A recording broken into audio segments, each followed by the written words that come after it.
It's September 5th, 2025. I'm at Joel Pearl, thejoelpearl.com on Blue Sky, and it's time to get in the weeds. Jeremy Lambert is here. We're not going to waste much time. I'm just going to ask, how you doing, Jeremy? Are you still alive? Are you still with us? Are you enjoying your Friday? I'm well. I stayed up late last night playing NBA 2K, but, I'm here. Watching football, but I'm here. I got a job to do, allegedly. No rain delays for you. No lightning delays. Yeah. Good game, though. Good game.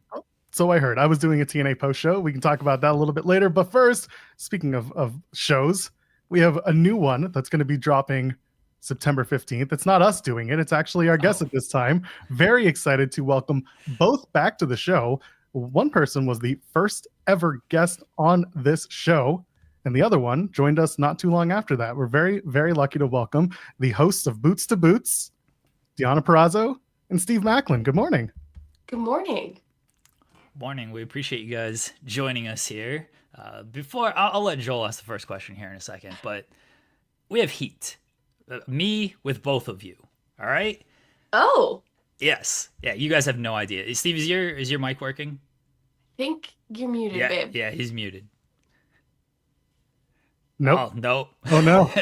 He was fine earlier. He left during the intro. Wait, let's see. Hold on. Let's see. Keep it on. Hold on. Keep where you are. Go back to the landscape or the portrait. Yeah, landscape. I'm going to add you here, but I'm also going to take you down. Oh, boy. Try talking now for a sec. No, that doesn't work either. What if I kick you from here? I didn't do it. He removed it. Hey, there's a microphone at the bottom of this. Oh, there it is. Maybe. I know it. Nothing's muted. Oh, there we go. It's because it was two of you in the studio. That's why. So once I kicked the other one, that brought you back. Okay. Oh, so it wasn't Steve's fault. It was your fault. No, it was Steve's fault. No, it was still Steve's fault. Yeah. It was StreamYard's fault, technically. Fair. StreamYard's Okay. There's enough heat going around. Jeremy, go ahead. All right, we have heat. I appreciate you guys. Deonna, first ever guest on the show. Macklin's very kind, very friendly to the show. Your new podcast. I wish you all the success with it. September 15th. That's my birthday. I was looking forward to taking the day off for my birthday. And now, because you guys are dropping this podcast, I can't not listen to it. I can't not, try to give it some coverage and everything. So you guys have effectively forced me to work on my birthday. And I don't appreciate that. But here's the thing. We both wanted to keep Boots to Boots short and sweet. Let's get into the conversation. Let's get out of the conversation. We're not bullshitters as people, so we didn't want to BS on this podcast. And so it's 30 to 35 minutes max each episode. So if you're doing cardio at the gym, you can listen. If you're driving to the grocery store and home, you can listen and get the whole episode in. So you don't physically need to sit at your desk and be like, ugh, I'm going to listen to a podcast. You can listen to us BS and still live your life. Well, maybe. See, I this is my job though, Deonna. I'm big in the transcription community. You know what I mean? All the articles you see, all the quotes that get lifted by these engagement accounts and everything, most of them come from us. Some they're not very fair, like I am to you guys with the full articles. So I have to work and listen and appreciate it more. I can't do it while I'm driving and everything. I got too many kids as well. You can listen to it while you play 2K26. Yeah, that's true. But then I'll also still work. I know Macklin's cursing too much on this podcast. I already know. So I can't listen to it with the kids. Surprisingly, no. No. I think I cursed first. Yeah. I've gotten in the good habit of using tact when I speak because my wife has yelled at me all the time to use the 5 C's anytime I'm doing interviews, especially coming on the podcast, because I tend to say things I shouldn't say. Yes. Our bad. We don't give a fuck here. You can curse all you want. Who cares? Yeah, the rule is 4 seconds according to YouTube, so we well crossed that path. Oh, we're good to go. Absolutely, we just curse up a storm. The minivan drivers will deal with it later. Let's talk real quick about Boots to Boots. So this comes not too long after you guys had a tandem appearance on Soraya's Rule Breakers podcast that dropped recently. What kind of brought you to wanting to do this show together? And was this kind of a catalyst to putting it together, doing the Soraya show, or how did it come together? I'll let my wife answer this one because it's her birthed idea of Boots to Boots. What a visual there. No, the real inspiration was some verified like motivational speaker Steve had followed him back and DM'd him and was like, "Hey man, like would love to connect, let's chat," and send him his phone number. And when Steve sent me the DM, he was like, "I wonder what he wants," And I was like, "Okay, but your story is inspirational. Like to go from a Marine Corps veteran to being as successful as you are in the professional wrestling world, but also just being successful in that transition from grunt in the military to success anywhere else in life is inspirational." And so many people find strength in listening to stories like that. And so the more I got thinking about this, I'm like, maybe there's a concept here. Maybe there's a space in the podcast world for this to explore your transition, but then also to explore other people's, identity crises, to talk about those big life transitions that every human goes through. And yes, it's from Steve's point of view, which is the veteran lens, but every single person on earth goes through that identity crisis, goes through a change where you have to take one pair of boots off and put another one on. So let's talk about it. And Steve, you coming into this as the person of interest, I guess you could say. Yeah, and my wife's using my superpower, like she likes to call it. But she does, because I've never been one to really use my military background kind of as anything, because it's something that I've done personally that I wanted to do growing up, and I felt I needed to do, especially being who I am, growing up in New Jersey. And 9/11 was a big, vital part in my life that kind of just set me on that path to going into the military. Granted, I grew up in a military family, and it was instilled in me, but never forced on me. And my mom hated that I wanted to go into the Marine Corps in 2005. And then I tried college for the year. It just wasn't the set of boots I needed for me at that time. I was like, I needed to go put on my combat boots and go defend my country and fight for the people that can't defend themselves. And that's kind of where my calling was. And then once I was getting out in the transition into the real world, and I got the idea from a few friends that run Independence and Fred Rosser, we've had this conversation multiple times. Like, it put this idea in my head of possibility of being a professional wrestler, because I never thought it'd be something that I could do. You have all these larger than life characters in wrestling, and it's just like, no, man, like there's no way.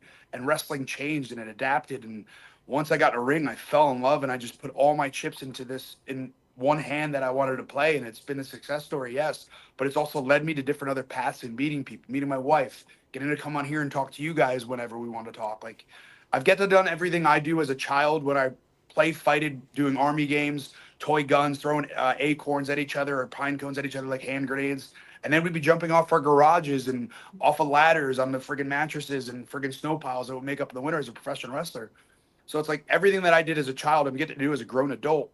But now it's, how do I take that and give it back to the community and give it back to the veteran community? Because the veteran community is a community as well that's just been so detrimental with suicide and mental health and even across the board in the world. So we really wanted to find a way and avenue to give back. And once Dee got this idea in my head of like the podcast, I was like, yeah, this is something we can use. And I'm kind of shied away now from trying to fight that military side and kind of use it more as a platform and a source to just kind of get out there and help people that as much as I can. Have y'all recorded the first episode? And to piggyback off of that, how many episodes have been recorded? Yeah, we recorded the first 4 episodes. Okay. So, yeah, it's kind of going into Steve's story, which is almost like a 2-parter. So it'll be episode 1 and episode 2, and then we go into my story, and then more about us together. But hopefully, we're hoping obviously to have some guests, and there's a lot of wrestlers who also are prior military, and so we'd love to talk to them about that big transition. But our hope is eventually to branch out and do episodes with people from Tunnel to Tower, who we have that partnership with, from former athletes, entrepreneurs. Like I said, everyone kind of goes through this transition that we'd like to explore more. And so it's great to talk about professional wrestling, but we want to, expand our horizons a little bit in later episodes. As a follow-up to Steve, because it seems like the first couple episodes are more about you, like the comfortability level, obviously very comfortable together, but speaking about this kind of stuff on a podcast, how did both of you, but Steve first, how did you find that from episode 1 to, as Deonna mentioned, you've done 4 episodes? Was it kind of like immediate of like, all right, we're jumping in, we're doing this? Or is there a little reservation at first and she's got to open you up a little bit? Honestly, it was just it's my wife, obviously, I'm sitting there speaking to, so it's a lot easier for me because ever since the day we met, it's just been open and honest to each other, and it's very easy to talk to my wife, which obviously that's why she's my wife. But it just it flowed well, and it started off, and we're like, oh wow, that felt good. The only hardest transition was wrapping it up towards the end of the episode, trying to make it within that 25 to 30-minute time range, just because we want to keep people's attention and not waste your time. We want to get down to the dirt, get down to our points that we have to do, and not sugarcoat anything. Are you guys working with a team, like a production team or an editor or anything, or is it just one person on it?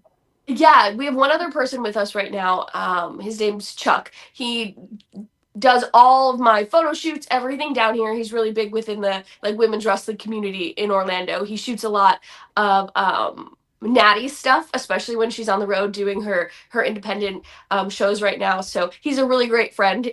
He actually shot like our engagement shoot and things like that. So he knows us in and out. And so to have him on this journey with us is really, really cool. He's equally as invested in Boots to Boots as we are. So it's been really nice to like have also someone who like knows the podcast space, because this is a completely new venture for us. We didn't really know what we were getting into, and so I always just toss Chuck ideas of like, if I wanted to do a podcast, like who do you know that could help me? And he's always like, I can do that. So he's been really, really instrumental in getting us on board with like, how do we set up StreamYard? How do we have the board that switches from Steve's face to my face to camera 3, all those things that when we come on these shows, we don't know what the back end looks like. We're learning that too now. Shout out to Chuck. A good production person goes a long way. Yes. Absolutely. It's funny because I was going to ask about, what's going to make your show different from other wrestler podcasts or the Wrestler Life podcast. You basically answered that question. It sounds like you really have an idea of branching out beyond wrestling, obviously wanting to bring in wrestlers and bring in military personnel, people like that. But as you're kind of having this discussion about what will set you apart, was there ever that kind of conversation of like, are we going to be too much like Wrestler X's podcast, or like what were the conversations between you two as you started to put this together and realize this is really something we could do? I think oh, sorry, baby. No, baby, go ahead. I think it's just we both kind of know it's like, all right, we don't want to be the focus on pro wrestling because everybody can talk pro wrestling. It's a part of our life. It's a pair of boots that we've worn. Now it's like, how do we find the people that have found something? Like for you guys, for instance, like you go to college. All right, what am I doing next? I got this degree. Am I going to use this degree? No, that's not that pair of boots for me this time. If I have to find a different avenue, and everybody comes to that crossroads. And for us, that's the stories we want to kind of get to in people's lives where they had to make this tough decision, that gut feeling where they felt they were doing the right thing, but were scared to do it. And here you are putting all your chips into one bet and on that bet that you're going into. And it's just, for us, that's been a fun thing to just kind of chat about. And that's what we talk life about. Half the time we're on the road and talking wrestling. We're never talking wrestling in the locker room. We're all talking about life and like different crossroads we're coming to. Like, how did you deal with this? How did you deal with this in your career? And that's just something that we always try to instill. And now it's kind of finding ways to give back in that way, whether you're a veteran, a single mother, like just anything like that. We're trying to get to those stories. Yeah, and I think too, there's a dynamic where it's husband and wife. And so, you guys brought up Soraya's podcast. You're just talking to Soraya, and although she's amazing and she's fun, there's a different dynamic when you bring in husband and wife, male and female, and you're seeing us interact. And like, I think too, there's a peace of mind in Steve's relationship that I've put on social media through just my silly, history questions that I ask him and stuff. When we do meet and greets and people come and talk to us, that's their favorite thing. I love when you ask Steve history questions. I love his reactions to your questions. And so I think watching us interact will be interesting in that way, where I think we're just really laid back people at home anyway. So, I mean, this is the setup, right? We're just two people that are sitting in big comfy chairs and like chit-chatting, and talking about our lives. We want that comfortability. We want you to see who we are at home, talking about serious topics, but making light of them and wanting to help people. So no dog collar tests, anything like that? No. No. Maybe the dog's popping in every now and then on the show. Definitely. They'll That's be around. true. They might become the big stars of the show. They might overtake your star power. It's okay. They can.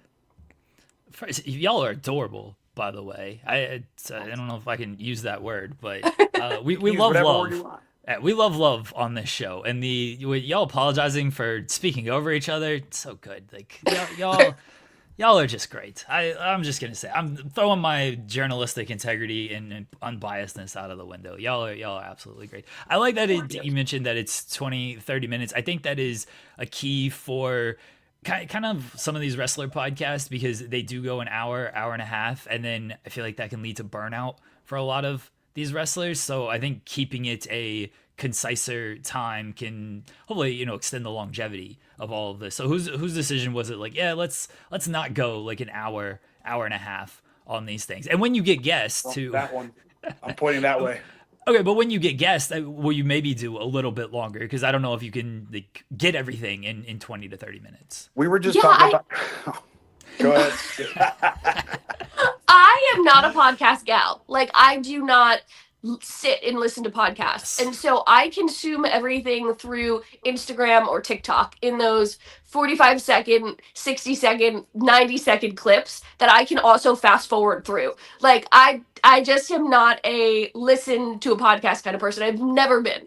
And so then getting into this, like, I think we should start a podcast, was me saying, like, what do I like about podcasts? What do I like about how they are put out to the world? Like, I want to kind of design this to be something that I would actually listen to, because I won't, And so I think that when it comes to guests, like, obviously you don't want to put a time limit on it. And we're talking, especially when it comes to veterans, about really heavy personal topics that maybe the veteran isn't always talking about or comfortable talking about. So I think that we put a time limit on ourselves, but when it comes to guests, it's just kind of like how the conversation is going to flow, or giving them enough time to really tell their story and feel comfortable doing so.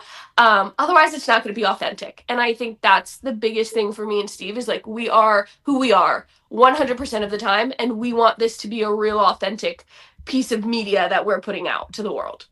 Yeah. And even on top of that too, where if we do end up having those conversations and the question that we ask, the answer goes a little bit longer than we want, and it doesn't fill the time frame, that's where we can utilize social media in those instances. With YouTube, you can go on YouTube and watch it. It'll be on Spotify and Apple Podcasts as well for Boots to Boots. But then we also have TikTok and Instagram now. So clips or answers that we want, that we feel people would want to hear and that would resonate with, we can put out on social media if they don't make the actual cut. I was going to say, there is a trick to podcasts and listening to them.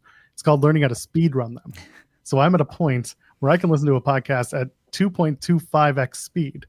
So if you want to just get into it and listen to a 2-hour show in under an hour, you can train your ears to get there. I promise. And this is I'm very pet peeved on this, because I yell at my wife every time now. Every damn time she'll be watching an Instagram video and it's fast forwarding, just because she wants to just get to the point. I'm like, do not do that. But I can understand what it's saying. I know, 2.5 I understand speed. that, but now you're dumbing down. Like, you're letting them manipulate your mindset now to where you want everything where it is. You have to just be able to put your time and be in the moment. No, I'm letting them make my brain process faster, which is making me smarter. Okay, I understand both sides of this conversation, because I have this with my own wife. She got me into speedrunning podcasts, but she will watch videos at like 1.5, 1.75, whatever speeds.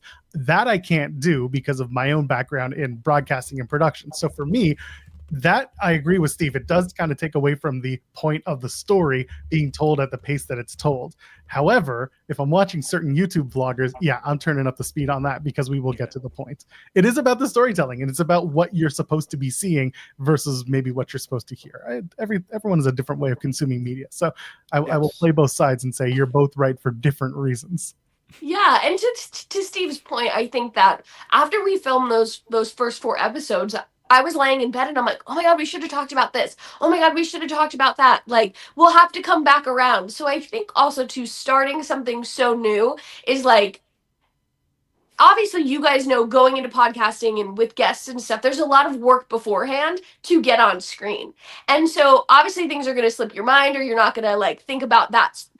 I really wanted to talk about Steve's vignette he did at TNA, and it was like his mind and the PTSD and you know, his triggers and things like that. And I just never even thought about it while we were filming. So I'm like, oh, we can do a social media clip about that, or let's make a note in our book and come back to that in a different episode. And so I think that, yeah, we have a grasp on social media to begin with because that's our jobs, right? But we can really utilize it to make the full experience.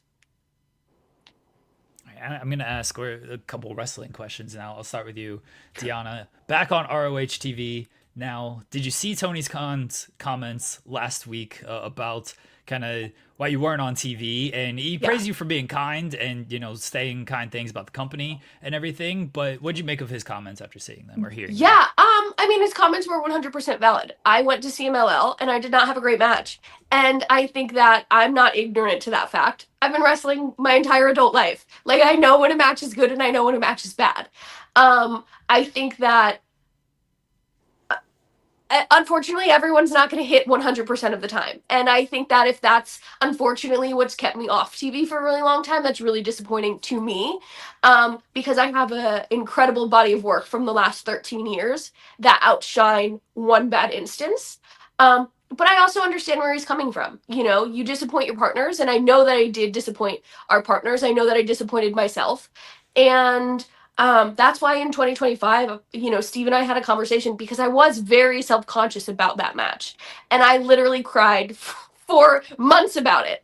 And I said to Steve, like, what do I need to change in 2025? I don't feel like I'm getting enough reps. I couldn't tell you the last time I wrestled for 15 minutes, you know? And so to go into Mexico City where it takes a few days to, you know, like get acclimated to the difference in the air quality and things like that. Because Mexico City is like 7,000 feet above sea level. I flew in the day of, you know? And so like should have trained better to be prepared. But also I need to take some independent bookings and I need to be in the ring more and I need to be more consistent if it's not going to happen at AEW right now. And that way, if this ever happens again, where I get an opportunity to go to our partners or to do whatever, I feel ready. Because I went to Mexico City not feeling ready and didn't have a good showing. And look how that's changed the last 9 months of my life. So I have put in the work the last 9 months to make sure that that can never happen to me again. Maclin, when are you going abroad with that international championship? TNA has the big blue belt on you. Where can we see you internationally? Why haven't we done it yet? Come on. I can't confirm or deny when I am going, but soon. And then also, I'm going to the Great Des Moines, Iowa. That's pretty international. This Saturday for Revolver. Bless. International in what terms? No one goes to Iowa. No one goes to Des Moines, Iowa, except I people guess that live in so. Des Moines, Iowa, to watch Pro Wrestling Revolver for wrestling. But no, it's coming. It's something that I've been pushing for, and I think it's just stay tuned on that end. I've had multiple conversations with Carlos Silva and the creative team here, and it's just trying to make the international title mean that it's international title, and trying to make the most of it. So good things are coming down the pipe with TNA, obviously, with possible TV deal and that rumor going around as well. And I'm here in Minnesota right now for the second day of tapings, which I'm loving. The crowd, we were just talking off camera before this, of just how cool the Armory and the vibe here is, especially in the city of just literally landing the other day and then walking 15 minutes into the Target ballpark to watch the Twins game play the Sox. So it was like, it's pretty cool to just kind of have that moment. I was like, oh, this is a beautiful city. You wrestled Ricky Morton. I did, yes. This past weekend? Oh, that was so much fun. So much fun.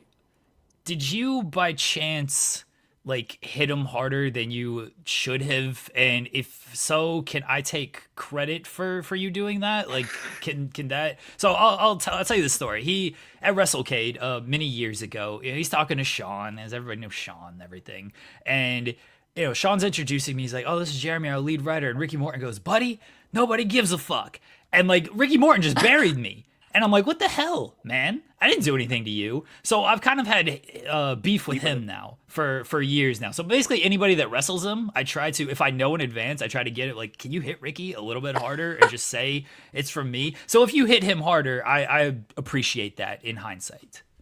I very much so enjoyed the match. It felt like being a little kid, especially when the crowd was chanting rock and roll like it was the 1980s, as I'm out there healing the crowd and having fun with it. And going into it, I was a little nervous just because it's Ricky Morton, and it's just he's been doing this forever, and he's 68 years old. But 68 years old, that's just a number. It's the miles he's put on himself, and the experience, and just it was a learning process for me too, because I've never got to work with that generation of wrestling, and to just sit and listen. And granted, like things weren't really called; it was just done in the ring on the fly of how we wanted to do things. It was a lot of fun.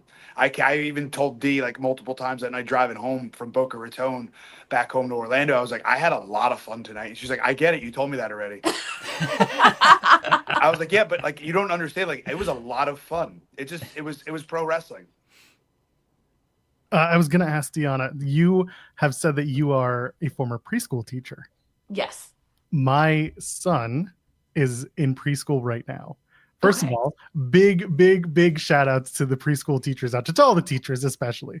I want to ask what was the hardest thing about being a preschool teacher, and how much of that gets used now in the world of wrestling that you took from one place to the next.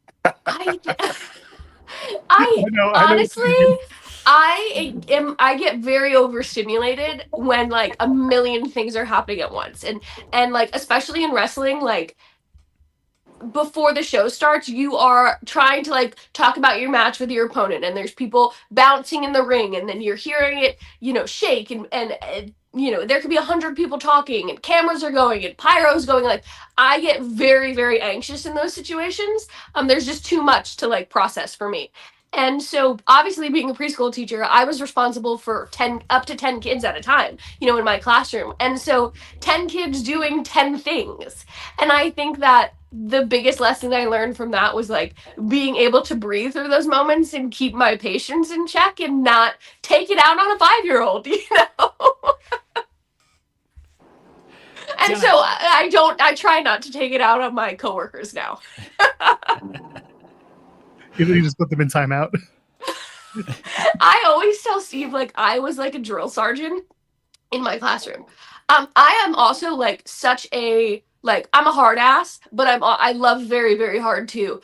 And in my classroom, our classroom management chart was a traffic light, and so they would all start on green, and there were certain rules of why you would go to yellow, why you would go to red.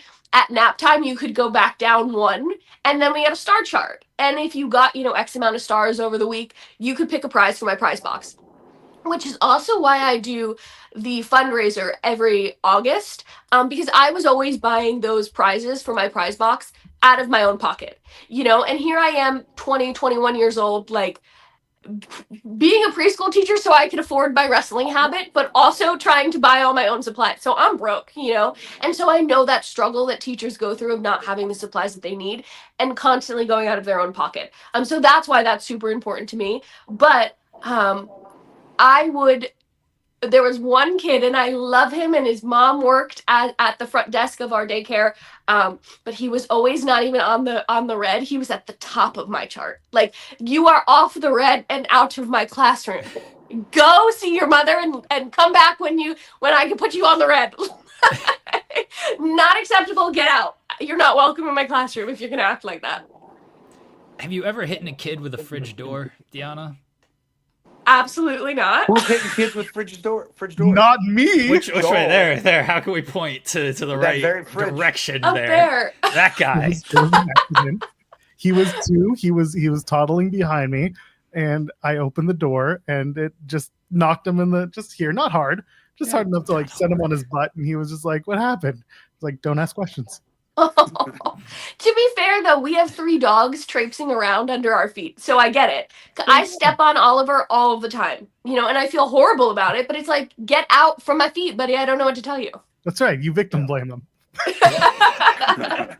Hold on. Let's get dogs' names and breeds so I can piss people off on the internet when I write Steve Maclin and Deonna Purrazzo have 3 dogs, and people are like, this isn't wrestling news. Like, who cares? It's funny. We have Funny, who's a lab hound retriever mix. We have Fitzgerald, who's a Chihuahua Dachshund mix, Chiweenie. And then we have Oliver, who's a long-haired Dachshund, which they told us was a mini Dachshund, but that was a full-on lie because he's 20 pounds of just He's a big fat ween. He's a big old thick ween.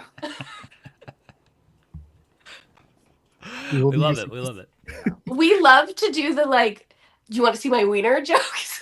Oh, Maclin. Yeah, I think Steve has brought that up to us before. I've tweeted it Yeah. a bunch of times, and then also Yes, this is Instagram. the honor of him. This is Oliver right here. Oh, Wow, Eats a lot of books. does. He's very long, our wiener. I Very have. long. We got a thick and long wiener in our family. Jesus, here we go. You give him an inch and they took There's your a little headline more. right there. Steve Maclin, thick and long wiener. I will write that. Am I gonna Steve get you in Maclin's trouble got a again? thick, long wiener. Listen You know, to I Boots was, It's gonna be a Boots. slow media day for you guys. well, everyone says that. They're like, "Oh, slow news day," and I'll write these articles on, AEW's announcing one thing, WWE's announcing one thing, TNA's, and like slow news day. It's like, no, I'm just tired of writing about like serious news for the day. So let me have this That's joke. when you can tune into Boots to Boots to listen to actual serious things and conversations in people's lives. Yes, There we sir. go. All right. Get away from the pro wrestling and get into the real world, real life of how pro wrestling shaped us and molded us to what we are now. You're doing the plug before I got the very, very last Welcome. question in. Are you ready? this one's important. What's a bigger argument between you two? Who does the dishes or who has the morally superior football team? Wow. Well, I do the dishes because I was going to say Steve does the dishes, period. I'm the dish person. And then I'm the dishes. I take out the trash because that's the boys' job. And my wife does the folding of the laundry. Oh, you do I do the folding. Oh, That's Yeah. our split down the middle. Is I do the dishes, so she folds the laundry. laundry's so much worse. You're losing that one, Deonna. It really is worse, but I don't like to touch the gross food in the dishwasher or like in the sink, so it's fine. It's a fair trade. We fight all the time about the New York Giants and the New England Patriots all of the time. But it's okay because she wears more Giants merch than she ever does New England Patriots merch. That's No. Because she always She's offended by this. She wears more of my clothes than I wear my own clothes. So it's the best thing in the world, and I love it. Mom, she wears my clothes. Oh, that's a big wife thing. I love Dude, when my wife. it's the biggest turn on. Yeah, right. I'm saying, wearing the T-shirt and then who knows what else.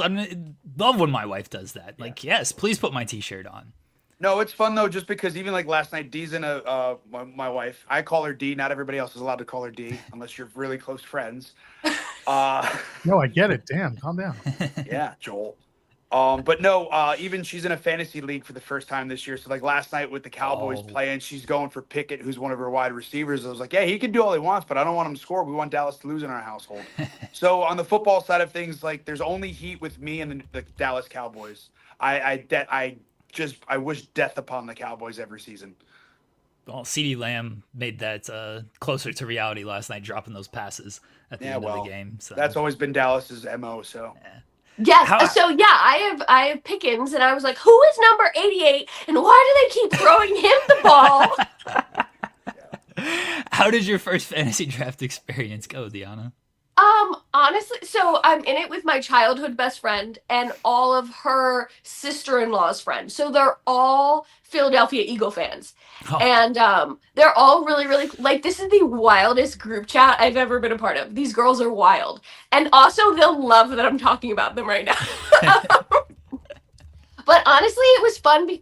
It was really fun to, like, learn. I really love things that like aren't wrestling related at this point in our lives that I get to like dive into. So it was really fun for Steve to like we sat down at dinner, and as the draft was starting, I'm asking a million questions and like, what about this person? Like, I don't know individual players that don't play for New England. And I don't know, like, I just know who's like topical, right? Like, obviously I know who Christian McCaffrey is. Obviously I know who Jared Goff is. Like, but it's because I follow their wives. It's not because I follow their football career. So, like, I'm asking Steve all of these questions of like, do I need a backup quarterback? Oh, well, Goff is, and he's kind of trendy right now, so I think I should pick him before anyone else does, and he's like, no. It was a really fun experience, and I'm really glad I'm doing it, and I'm going to learn a lot about football, but it also might be very annoying for Steve. Why is Goff a bad pick? Just for where she wanted to pick him. Everybody was where picking, she okay. Yeah, I was like, you got to get depth at running back and wide receiver first. Like, get your quarterback maybe 6th or 7th round, depending on how everybody starts to draft. But then I realized, you're in a wives group. They're all going to pick because of favorite color or right, friggin' Taylor Swift's husband or as they should. like just trendy stuff. I'm like, oh, okay, cool. I was like, you have a little bit of advantage now to get the better players, but at the same time, I was like, I try to let her kind of take the reins and back off a little bit, but it worked out. We have someone in the chat asking if you asked Tony for help in fantasy. Did you take any Jaguars? Did you take it? I didn't. It's like picking a Browns player. Yeah, but fair. I did say to Steve last night, my kicker is from Buffalo, and he's like questionable for Sunday. And so I was like, can I put him in the injury reserve and like pick this other guy from the Jags? And he did really good in the preseason, it says. And Steve was like, you can't do that. They will do that for you, and then you could pick someone else. But like, just wait. And I was like, no, I want to do it now. I want to do it. So I might pick the kicker from the Jags on Sunday. Kicker goes. Well, the Jags are playing the Panthers. I'm a Panthers fan, so he'll probably have a great game on Sunday. Honestly, he's just kicking a bunch of field goals. Kicker always goes to last. I always take the kicker last. Taken earlier, I don't get it at all. Deonna, we gotta be back on in October when Taylor Swift drops the album. Just talking about the Taylor Swift album. I'd love to. I'm not inviting you, Steve. You don't need to be here. Go hang out with the wieners. The thick wiener. I'll just be in the background while you talk about Taylor Swift holding my thick wiener. Oh my god. At least we know what gets you excited. Boots to Boots. The first episode drops September 15th. Very excited for this. Deonna, Steve, plug away. I know you've got more than that coming up. Whoever wants to start, by all means. You go ahead, sweetheart. Ladies first. Yeah, well, everyone, please go follow the Boots to Boots official Instagram, Boots to Boots Pod. Right now, we're just dropping a lot of promotional material, a lot of exciting things to come, but we premiere on September 15th, so please follow us on Instagram. We have YouTube where you can subscribe, and Monday we will be dropping a little intro teaser that everyone will be able to then subscribe on Apple Podcasts and Spotify. Well, there's nothing left for me other than my thick wiener to talk about. So, Boots to Boots. We're very excited for Boots to premiere and to get our story out there, especially with the first few episodes. You get to know a little bit more about us and kind of see more of a softer side of me instead of the tough, rugged side you see on television. So I'm very excited to do this, and it's also the best partnership in the world. I get to do work with my wife. It's not even work. Yeah, and it's really fun because it ties also into a lot of the, advocacy we're doing outside of work, with Tunnel to Towers, with Heroes Hockey that, will be at the hockey tournament that benefits Tunnel to Tower coming up. Next weekend, we're walking a half marathon with the Marine Corps on Camp Lejeune. So Steve's going back to where he was stationed. And so we have a lot of fun things coming up that all tie into the concept of Boots to Boots that we're really excited to share with everyone. The softer side of Steve Maclin's thick wiener on Boots to Boots. And that's a wrap. my wife wanted to make sure. She said, I will not allow you to lie to them that you were going to take the day off on your birthday anyway. So I probably was going to work regardless, but it made for a nice story that I was going to try to take the day off, and you guys ruined it by dropping your podcast on that. We didn't feel bad anyway, so. Yeah. I respect that, honestly. I respect that. Birthdays are just another day, man. They really are once you get, this old, It's just, all right, what are we doing? Especially with kids running around. My birthday doesn't matter at this point. It's more about their birthdays. I still have 4 years that birthdays matter. Like 35, you can become president. So, I still got 4 years until they don't matter anymore. See, I'm past that. I'm already past 35, so they don't matter. I'm just getting closer to 40 at this point. Very sad. It's been downhill for a long time, but what can you do? I will remain ageless. It's known. Guys, thank you so much. We really do appreciate it. Thank you very much. No, thank you guys so much for having us. Find them on socials. Go get on to Boots to Boots. We'll see you guys again. I know we will. Steve Maclin, Deonna, thank you guys again. Thank you. Have a great rest of your day, guys. Take care. Have a good day. Good luck tonight, Steve. All right. We'll be talking to you. Yeah. I'm going to boot you both. Yes. There's one. There's two. Yeah, I did it. What a great chat. Very fun. Listen, we love Maclin and Deonna. As much as I would have loved to have done a 75-minute conversation with both of them, I feel like we had to we had to let some things be a little shorter form on this channel, and also we have another interview in about 20 minutes. Matthew Justice from MLW is going to join, talking about Fightland and his upcoming Texas Death Match with Hammerstone. And I want to get some metal talking with our pal Matthew Justice. He's coming back to the show. But again, Deonna and Steve are always a blast. Fantastic people, and the show sounds like it's going to be very different and very fun and very insightful. So if you have a chance, go check out Boots to Boots. The debute's coming. It's 10 days away. My birthday is in 10 days. That's the more important story here, Joel. Valib sent a super chat saying, super chat, just because this is great listening for me as I make dinner. Well, I hope your dinner turned out perfectly, Valib. This was a great chat. And Labglass asking about the Tony, did you ask Tony for draft advice? Was fantastic. Good on you, Labglass. You can donate a super chat as well. Any amount, get your question or your statement read on the air. And of course, subscribe to our channel and leave a thumbs up. No, not that one. Well, I mean that too, but the pyro is usually the first thing that comes up. Leave a thumbs up. It's been the subliminal messaging now. Man, you got both other side. What is going on? There they are.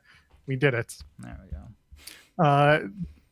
Real quick, just because we got only a few minutes. TNA Live last night. Go check out the Cardona and Frankie Kazarian match. I thought it was very funny. Thought it was probably the best match of the night. And also the elegance thing was so corny but so funny. The elegance celebration. Check that out. There's my only gripe is that I think I haven't had it confirmed yet. I think the poster or the photo that they made, I think it was AI. And if it was AI, I'm gonna blast them so hard for it. But I don't know for sure. It's the way that the Knockouts title looks on the image. It looks like AI. So not totally sure yet. Either way, I thought it was very fun stuff. But otherwise, Impact Live was watching football. That's fine. Didn't Sorry they have TNA? I will watch it this weekend because it's a low wrestling weekend with no major events. Obviously Collision, but no pay-per-views, anything like that. So I was prioritizing football last night. I like that it was free on YouTube. That was nice. For you guys, not for Canada. Oh, well, I don't care about Canada. Well, it's fair. I get it. Well, we will talk about the John Cena stuff, but that is the thumbnail. But I figure if we do it right now, we're only going to have about 15 minutes to talk about it. They announced basically his final dates as well. So yes, so John Cena to make his final appearance in Boston on November 10th, New York City, November 17th, which means the December Saturday night's main event, reportedly, going to be a thing, but not in Boston. So where could it be? Well, it's definitely a thing. It's not reportedly. The Saturday night's main event last match is definitely a thing. As far as where it's going to be, did they go stadium? I don't say that like jokingly either. Like, do they go stadium for that show? Well, I hate to say it like this. Where's AEW that week? I think they're in the UK that week, aren't they? Mid-December, maybe. December 13th, they're in Cardiff, Wales for Collision. Imagine if they just decide to go to Wembley for Cena's last match. There's like a small part of me that's like, are they going to do this just for a stupid piddly-ass Collision? And then they're in Manchester for Dynamite the week after that. Like, not the week, the few days after on the Wednesday. So the part of me was like, uh-oh. Would they do this? John Cena's final match at Daly's place, says Ryan. And that's kind of something I wouldn't be surprised to hear. Yeah, I don't know. It's very strange. They're going to be at the Garden for the New York appearance, which is interesting because they rarely run the Garden these days. Do WWE? Yeah, they're running the Garden, as you mentioned, in New York for his final. You figured they had to run MSG for Cena's. Yeah. At some point for his final appearances. It makes sense. Yeah, we'll see. But we'll see where they land. I mean, it's going to be that November 17th. That's a Raw. So WWE gets to pay for both the Garden and the union that produces Garden shows. So that'll be fun for them. I just don't know where that last show is going to be. WrestleVotes is teasing that they know and that they're going to report on it. So we'll find out. If they go to the UK, I am going to absolutely lose it. It'll be very funny. I don't think they're going to go to the UK, but they might go to the UK. Do you see the Wrestle Purist post? Jeff Jarrett showing the photo of him and the family with Taylor. Yeah, the throwback photo. Yeah, I love it. Yeah. I had seen the ones before, the ones where they're at the house and they're playing piano. I had never seen this one where they're sitting together Very cute. Jeff's Yeah, gonna I've milk seen. this for all it's worth. Yeah, as he should. Bless him. Yes, Yeah, he's gonna get I've that seen that invite. one before, but it's a good photo. Good on him. I love it. Cena's last match in the 2300 arena. They'll find a way to get away with, with putting the entire match, or sorry, with putting the tickets up at a high price is what I meant. So they've got all of his dates announced. Oh, WrestleVotes is saying that Cena's last match is going to be Saturday night's main event, December 13th, Capital One Arena in Washington, D.C. Oh, God, they're going to bring Trump to this fucking thing, aren't they? The original AEW Dynamite debut location, Capital One Arena. They're going to outdraw the first Dynamites. They might. This is going to be a big question as tickets go on sale and as our media pals decide whether or not they're going to attend this. If they get vetted extra, if there's extra security involved in the process, then you can almost guarantee that there will be dignitaries in attendance. I don't know for sure if this is a presidential moment. I get it's in DC, but it's also on a Saturday. And where's Joel? Don't get too political on me now. Where is the president typically on weekends, Jeremy Lambert? The answer is not in Washington, D.C., but instead he's golfing at his Mar-a-Lago resort in Florida. So I'll leave it at that. I mean, I think Vince is going to be at this show. I don't know about on screen. I don't think on screen. I think he's going to be backstage at this show. I am in agreement. Sorry, that was a message from Deonna saying thank you. Totally. Yeah, and our pleasure. Yes, this is something that's been talked about, whether or not Vince would show up. Many people have made reference to it, and you and I have talked about it as a possibility of him showing up and maybe being backstage but not on camera. That's more, I think that is more of a possibility than him appearing on screen in any capacity. The 80th birthday blowback may also change things, but blowback there, I think there were enough people who were just kind of like, Sean had the report about, and he mentioned, he talked to one person who tried to say they weren't there and he called them on it. Like Sean did mention that. So there were people who were there's at least one person who was trying to hide the fact that they were there. The blowback being like, some people were there and like, why would you do that? And some people who were in the company were like, well, I wouldn't have gone because of XYZ reason. I don't know.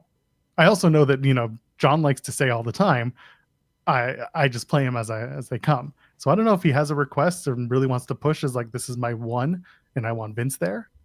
I don't know if he's gonna like request Vince being there. I think it's going to be a thing of Vince will want to be there, and who's gonna tell him no?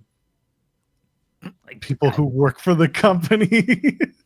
I know, I get it. Paul was there with the kids allegedly, so there is that. I don't know. I'm not arguing against the fact that he would go. I am arguing against the optics of being there. But that is, of course, a completely separate conversation. So what I'm saying is I'm not disagreeing with you. I'm really just trying to add another side to the conversation and play devil's advocate. And I'm refuting all of that because I think he's gonna be there, because the way I'm looking, one, who's gonna tell him no? I don't think anybody in WWE is gonna tell him no. It would have to come from essentially Nick Khan, because Triple H ain't telling him no. Triple H was at the birthday party. So it would probably have to be from Nick Khan. I don't think Nick Khan's telling him no, or Ari would have to tell him no. Two, as long as he's not on screen, which he very well might be, but as long as he's not on screen, I don't think they care about the optics of like, oh, Vince was backstage at the show. Like, what do they care if that gets out there? Brock Lesnar's probably on SmackDown tonight. They're bringing him back. They don't care about the optics of, oh, Vince was backstage. They're going to dismiss it as, well, it's John Cena's last match. Vince played a huge role in John Cena's career. So, of course he was backstage. So, I don't think they care about the optics of that at all. I think he'll be there. I don't think he'll be on screen. I don't. Because I do think they care about that optics of him being on screen for this. But I don't think they care about the optics of him being backstage, and I don't think Vince cares about that, and I don't think anybody's gonna tell him no. Yeah, listen, at the end of the day, I agree with that sentiment. And like I said, I was offering a separate perspective, not one that I was necessarily in full agreement with myself. So John Alba is trying to say read between the lines when it comes to the Saturday night's main event in Washington. So he's saying what we're saying, essentially. He's essentially saying what we're saying. But again, I don't know. I don't necessarily think John is reporting this yet, but I think he's giving his thoughts on what this announcement could mean. Yeah, and we're in the same boat. We're all in the same boat here. Yeah. So that's where we're at. But either way, we don't know. We do know now that John Cena's final appearance will be Washington, but we don't know what he'll be doing or what that will look like, who the opponent's going to be. We just know that it's a Saturday night's main event at the very first Dynamite location they ever ran. They're going to get a higher viewership. They're going to get a higher gate. They're going to stick it to Tony Khan one last time with John Cena. It's such a ridiculous thing. Honestly, if they had gone to the UK, I would have been beside myself laughing. All right. Yeah, we'll see if it actually is in DC. WrestleVotes is pretty spot on with this kind of stuff, so I'll take it as it is word here. Word is bond. Yeah, WrestleVotes is Bruce. I just listened to Bruce with Cody. Yeah, how's that accent sound? It was a fine podcast. There wasn't like too much. They're just Cody's podcast is good. Yeah, and then I was gonna say, like, I don't dislike Bruce as a podcast like person. When he would talk, yeah, some of the content would annoy me, but him as a talker didn't really annoy me so much. There are voices out there that I hear, and I'm like, you grate against my last nerves, and I'm just gonna turn this off now. 2.25 does nothing for me. I just hate it. Yeah, no, Cody's podcast is good because they just drink, and so Cody gets everybody loose, and people. I've said this before, but people are comfortable with people like Cody, so this is why I think Deonna and Maclin's podcast will be very good when they have wrestlers on. People go in, know what to expect. They know Deonna, very well liked. They know Maclin. I guess people like him for some reason, but they're gonna open up and banter with them. And I think as they get more guests, they'll get more comfortable with everybody. So I'm looking forward to seeing how their podcast progresses. But yeah, Cody's podcast is good because people are comfortable with him. That's why I think Undertaker's podcast is actually pretty decent. People are just comfortable with these other wrestlers, and as long as the wrestlers are good at their jobs, then they can have good conversations. Yeah, the best conversations are the ones where you are comfortable with not just with the person, but with the setting. If you're standing in front of a camera, you're very actively knowing this is an interview, but sometimes you get lost in the conversation and you get a little more comfortable, and that's what I like. That's what I do. And that's what I think we got out of today's conversation. And we'll do another one in about 5 minutes with MLW's Matthew Justice. Volib sends into the super chat saying if they could, they would bring Vince back as Brock's manager. I don't know about Brock's manager, but they would certainly bring him back and they'd have some sort of interaction, and it would be very not great. Yeah, I don't think they're dumb enough. I mean, they might be. Yeah, I think they would be. Yeah. To bring Vince back to television. I don't think they're going to go that far. It's very interesting that when all this stuff with Vince started, they leaned heavily into fan service once Vince left, into like, okay, how do we take his leaving as an opportunity to be like, he's not here anymore, you can love us again. And now that ship has sailed and he's not there, he hasn't been there for years, it's like, all right, back to money making mode, and we don't really care what you think because we already have our golden calves that are paying X amount of money to go sit front row at all these events and get hospitality and so on and so forth. So again, they got to a point where they realized we are making enough money that we don't need to care about the fans as much as we pretended to for the last few years. We can go back to being a money making business. When's the next AEW show they want to counter program? Because that's when they'll bring Vince back. Full Gear? Yeah, Full Gear. When November 17th, that's a Raw, so that's a Monday. They don't have an event announced. Oh, no, sorry. There's a Wrestle Dream on October 18th. That's a Saturday night. They don't have a Saturday night's main event then, I don't think. We'll see. I mean, they might. I just assume that's when they'll bring him back because they're gonna keep needing big returns because, you know. Oh yeah, they're not unless they decide that the Super Show in Japan needs to be broadcast. They're not going to counter program. They might. They might, but I mean the situation would be a little strange. They might. They don't care. They don't. Yeah. We'll see. But running the Super Show, like the time change, it's a 4 p.m. local start. I assume that's local. Yeah, they're doing an afternoon Saturday show. Oh, that's different because they're running the same venue the night before, and they start at 7 p.m. So what's 4 p.m. Japan to EST? Oh no, that's 3 a.m. here. Okay, no, that's not. It's not a thing. That's not a thing. Running against WrestleDream, although WrestleDream will just be ending. The show will press conference will have just ended by then.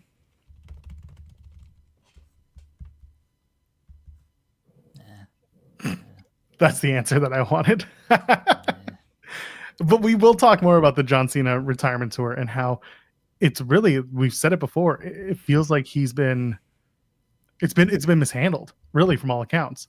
It started with all these dates, and now all of a sudden there are very few dates left, and the heel turn clearly changed a lot of plans. Going back to face turned a lot of plans up on its head again, and suddenly we're back against the wall. We don't have enough dates to tell enough stories before December.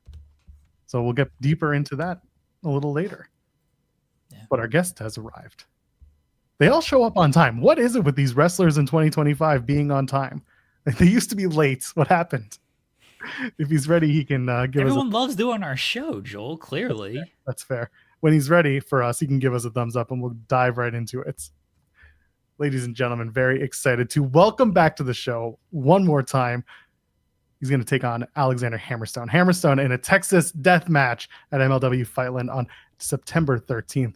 The one and only Matthew Justice joins us again. How you doing? How's it going, guys? I'm good, man. You know, also, hey, you got to be on time. You know, it's part of the gig. Yeah. Well, we appreciate you joining us, Matthew. Going, guys.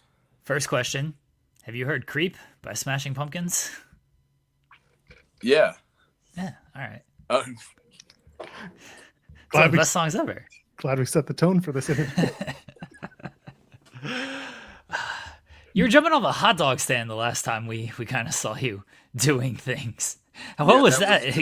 That was my Sunday excursion to Vancouver, British Columbia, Canada. Yeah, tell us about that. And you and Shotzi just getting into some wild adventures out there. We love Shotzi. She's fantastic.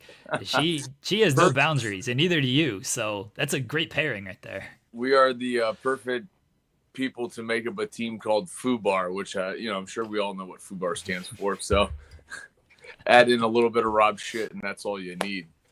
But that's the chaos that I live to create.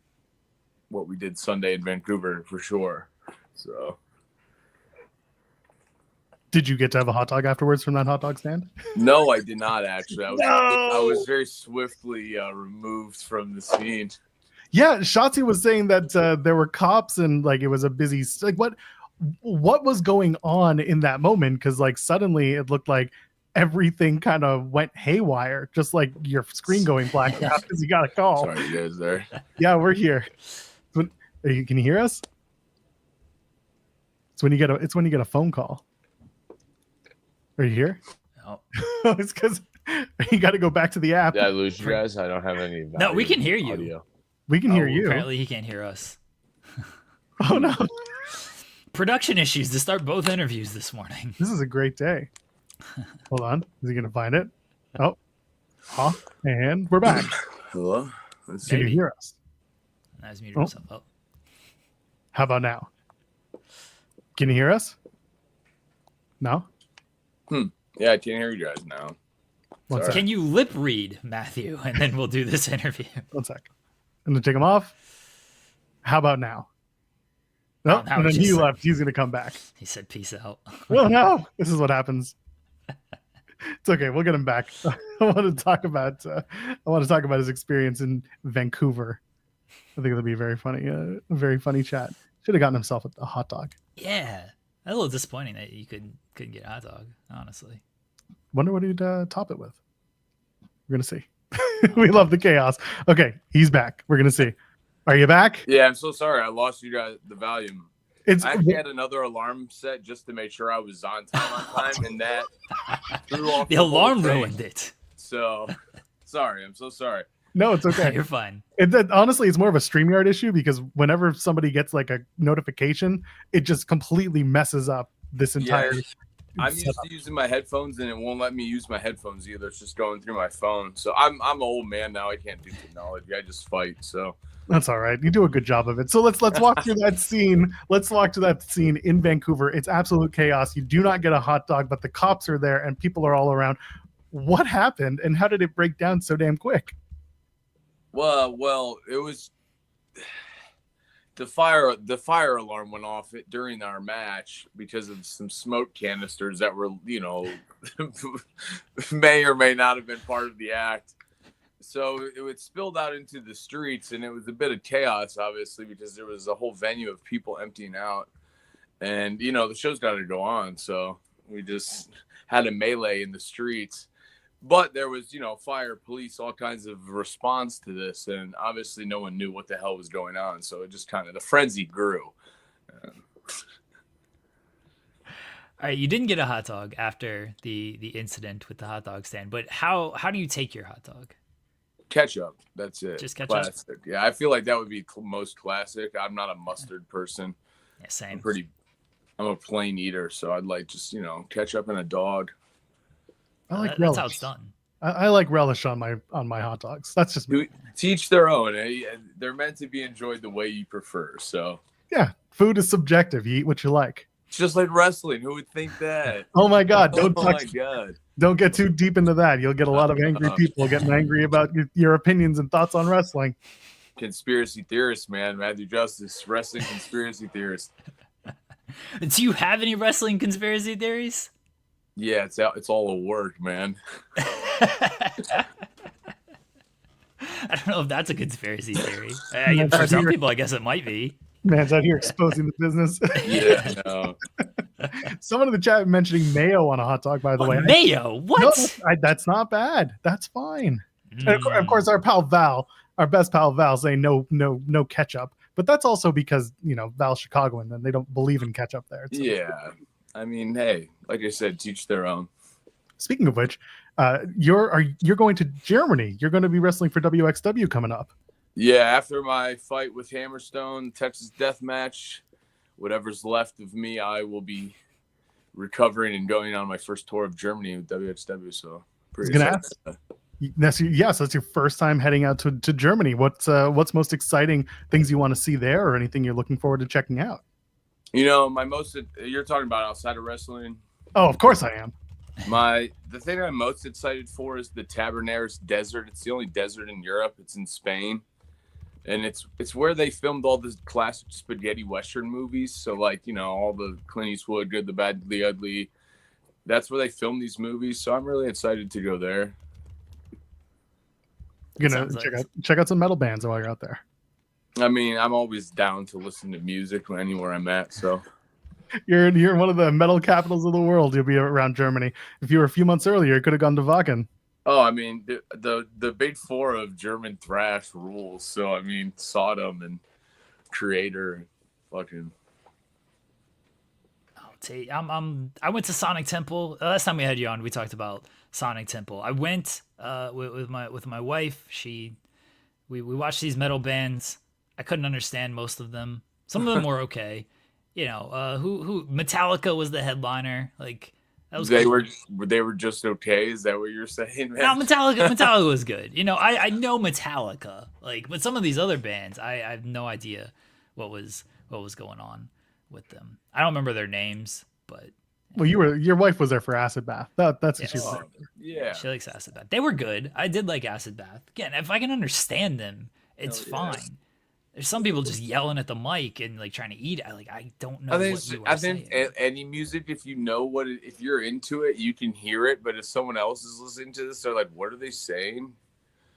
Oh, that's how it is with rap and me nowadays. That, Like I can, unless it's like, you know, some radio soft music, you can't really understand what they're saying.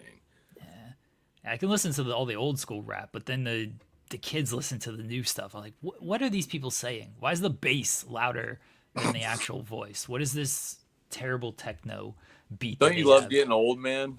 No, the kids remind me that I'm old too. They're like, "Oh, your old ears don't know what's hip." I was like, "I guess so. My old ears can actually understand this music. You don't. What you're listening to is not actual music." And then you gotta, It's that Simpsons episode where Homer drones Lollapalooza. I used to be hip. I used to be with it. Now I don't know what it is. It just makes me tired and scared. Yeah.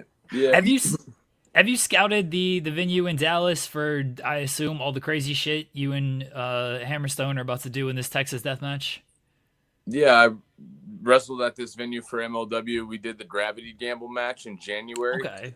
I mean, we were confined to the ring, obviously, because it was a ladder match where you have to climb the win, but I already scouted it then, so I already know what I have brewing in my mind. I hope not heavy weights, because he can just kind of pick those up and, you know. Yeah, I mean, Hammerstone's a monster, dude. He's a Titan, clearly, but I'm also a Titan in my own way. So Clash of the Titans in Texas, it's going to be for sure. He was very upset at you because you ruined his match when he was going for the middleweight title, and you came out there and made it a triple threat match. And he's like, this dude, he was on our show, and he's basically burying you for getting in his way out there. That's funny, man. I think that's exactly why I'm the guy to challenge him, because he left MLW. Did he forget that? I mean, for years, Hammerstone was the guy who carried the load for MLW, but he left, and I was one of the guys that stepped up and carried the load and waved the banner for MLW. And he comes back and he thinks that he just gets to, you know, walk right back up to the plate. That's not how it goes. I'm definitely not going to be the guy to let it happen. So I love to fight, and here we are. So it's going to be a showdown in Texas.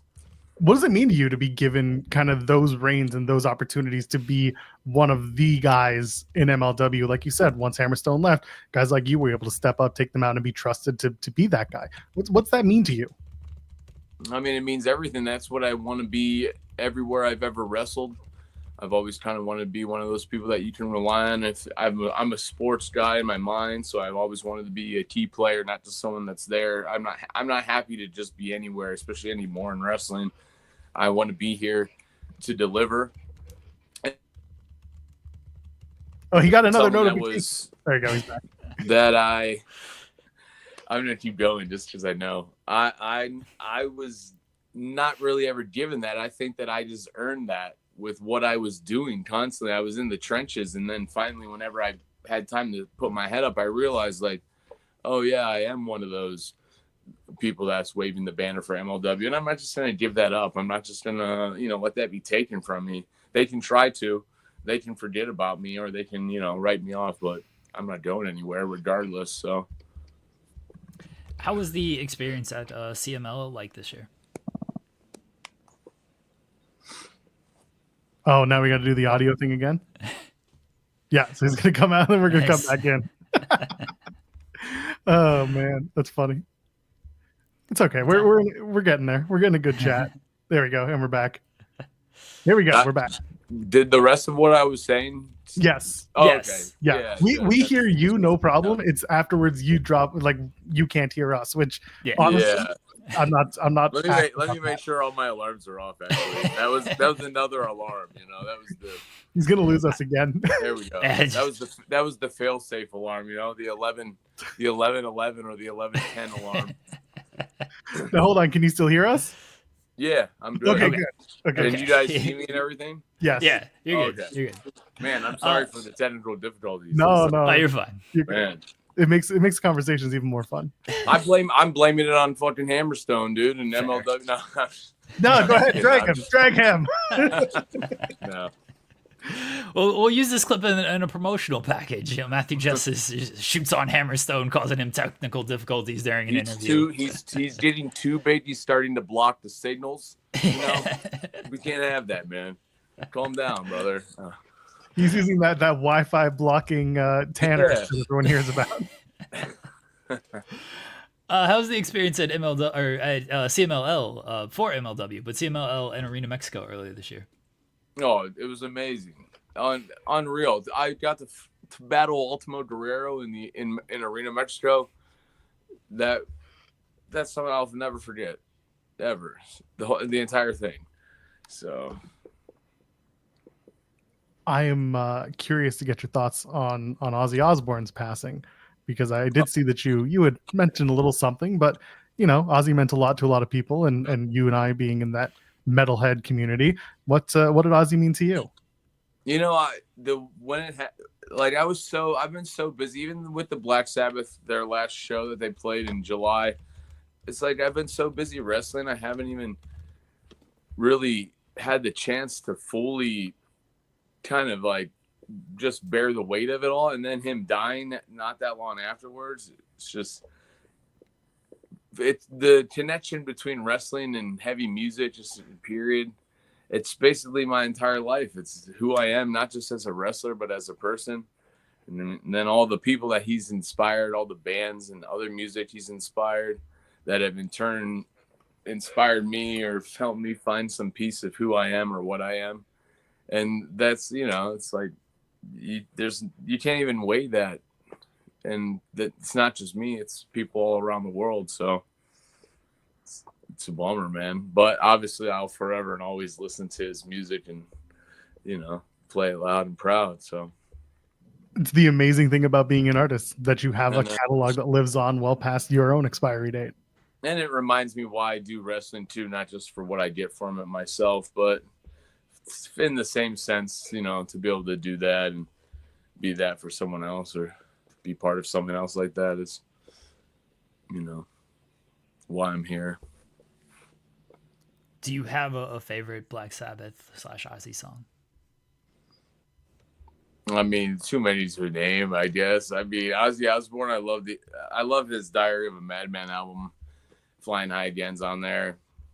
And Sabbath, I mean, Sabbath is everything, man. When I was a kid listening to the Paranoid, I wore out the Paranoid album when I was a kid, just like that. Master of Puppets by Metallica, I listened to those probably every day on my headphones in my CD player when I was a little kid.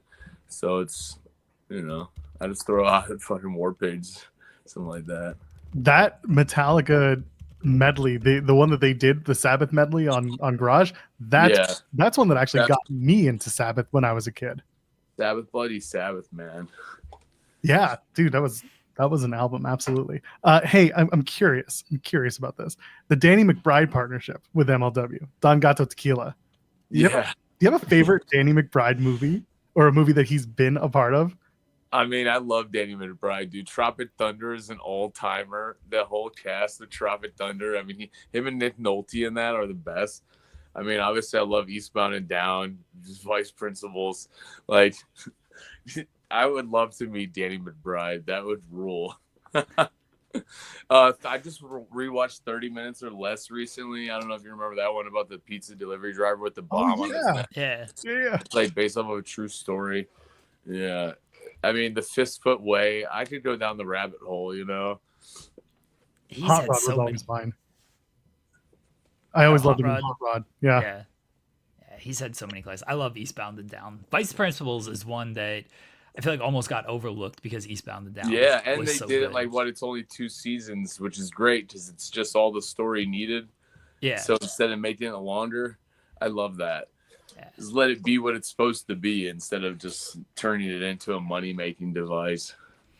Do you guys get the Don Gato Tequila? Have you sampled that? I mean, there's been some Don Gato tequila floating around backstage at MLW. Tequila's dangerous, but I mean, yeah, it's delicious. So it's what we need on screen. Just a celebration after the show. Do everybody just getting their Don Gato Tequila on with Danny McBride out there? I mean, we're all a bit wild and crazy as it is. So whatever their plan is, fuel us up. There you go. So sorry, Jeremy. I had asked 2 in a row, so I was you go. You got yours. Oh, I was asking more about the Don Gato tequila out there. All right, let's do partner promo punch in the face here, Matthew. All right, you've been on the show before. You know how the game works. Partner promo punch in the face. We got 3 names. We're gonna pick one to partner with, one to promo with, one to punch in the face. I'll give you that one's a little too easy. So we're gonna go Shotzi because we love Shotzi. We're gonna go Rob Shit because you mentioned him earlier, and Yes. he's also part of the crew there. And we're gonna throw kind of a wild card in there. Let's go with our pal, another pal of the show, Paul London. Let's put him in there. Partner promo punch in the face. Well, partner with, I'm going to go Shotzi because we clearly were just partners in the street riot. And promo with, I'd go Paul London because I love Paul London. I can't punch Paul London in the face. And I love Rob Shit too, but I have punched Rob Shit in the face, and I know that he won't care. And then we could just, party together afterwards or whatever it may be. So that's my answers for that one. There you go. Well, there you go. You can watch Matthew Justice beat the crap out of Ali. Let's just say it. Beat the shit out of Hammerstone in a Texas death match at MLW Fightland at September 13th. Justice, anything you want to plug before you get on out of here? Like I said, Hammerstone, man. He's a Titan. I'm a Titan. It's going to be a Clash of the Titans in Texas. And, hey, it's a death match. Anything goes. Buy the ticket and take the ride. Thank you for having me, guys. If you've seen Matthew Justice in these settings before, you know what to expect in this Texas death match as well. Like, I feel bad for that venue, and I feel bad for MLW because they're gonna have some explaining to do after this match and to the venue. Hey, let me loose, man. Let me out of my cage for the day, please. It's just a cleanup fee. Go check it out. MLW Fightland, September 13th. Matthew Justice, thank you so much for joining us. Appreciate Thank you, Matthew. Oh, there we go. Thank you again. Final alarm got him. Yeah, exactly. We'll see you on the next one. Thanks, Matthew. Oh, there man. we go. Thank you, Justice, Matthew. always very fun. Yes. And thank you to MLW. A busy week. We had Bishop Dyer. We had Tom Pestick. Tom Pestic's a co-host at this point after yesterday. And you know what? I would venture as far to say that today's conversation with Steve Maclin and Deonna Purrazzo was their screen test for hosting In the Weeds weekend. They have an open invite. Everyone knows the link doesn't change. If these people ever want to pop on, let them pop on. I should tell Deonna that that is always available. Yeah, tell Deonna, tell Maclin. You guys ever just get bored? Maclin knows, but then he kayfabes me every time. He's like, "When does the show run? How long is the interview?" I'm like, "Dude, you've done this show 4 times." What do you mean? How long? What are you talking about? We love Maclin. I tried not to get him in trouble today. I don't know if I'm gonna write this wiener headline and people are gonna get weird about it. And I'm like, what do you want me to do? This is what they said. His wife said it too. It's true. There was a lot of wiener talk on that interview. Don't worry, you'll be seeing it. This interview and plenty more is going to show up on the Boots to Boots social. There'll be plenty of wieners for everyone. Look, they should use our stuff as promotional. Oh, they will. Material. Deonna's already reached out to me about okay. some of the interview content for their reels, and I've said right. yes, absolutely. So we'll cut it and get it out there. Okay, nice. We do need Pestic to randomly join the streams. We need all of our former guests. Open invite. If you have that link and you are not weird, well, they're all weird. You can join. Who am I kidding? I feel like most of our interviews have been good. They've been great. It's more the, it's more the we need more squirrels, more squirrel content. No, Paul London's always welcome on this show. Come He on, is. And that's what I'm saying. We need more squirrel content. If we are nothing else but benevolent to the squirrels, one day they will take us over. They will be our leaders. Yeah, that's why we got Paul London to on our side. He'll put in a good word for us. That's right. Oh, so okay, this is actually a fantastic idea. Maclin and Deonna should host on my birthday, and I'll be the guest. Oh, listen, you've already made plans to have Deonna back for the Taylor Swift drop. Oh, I 100% want that to happen too.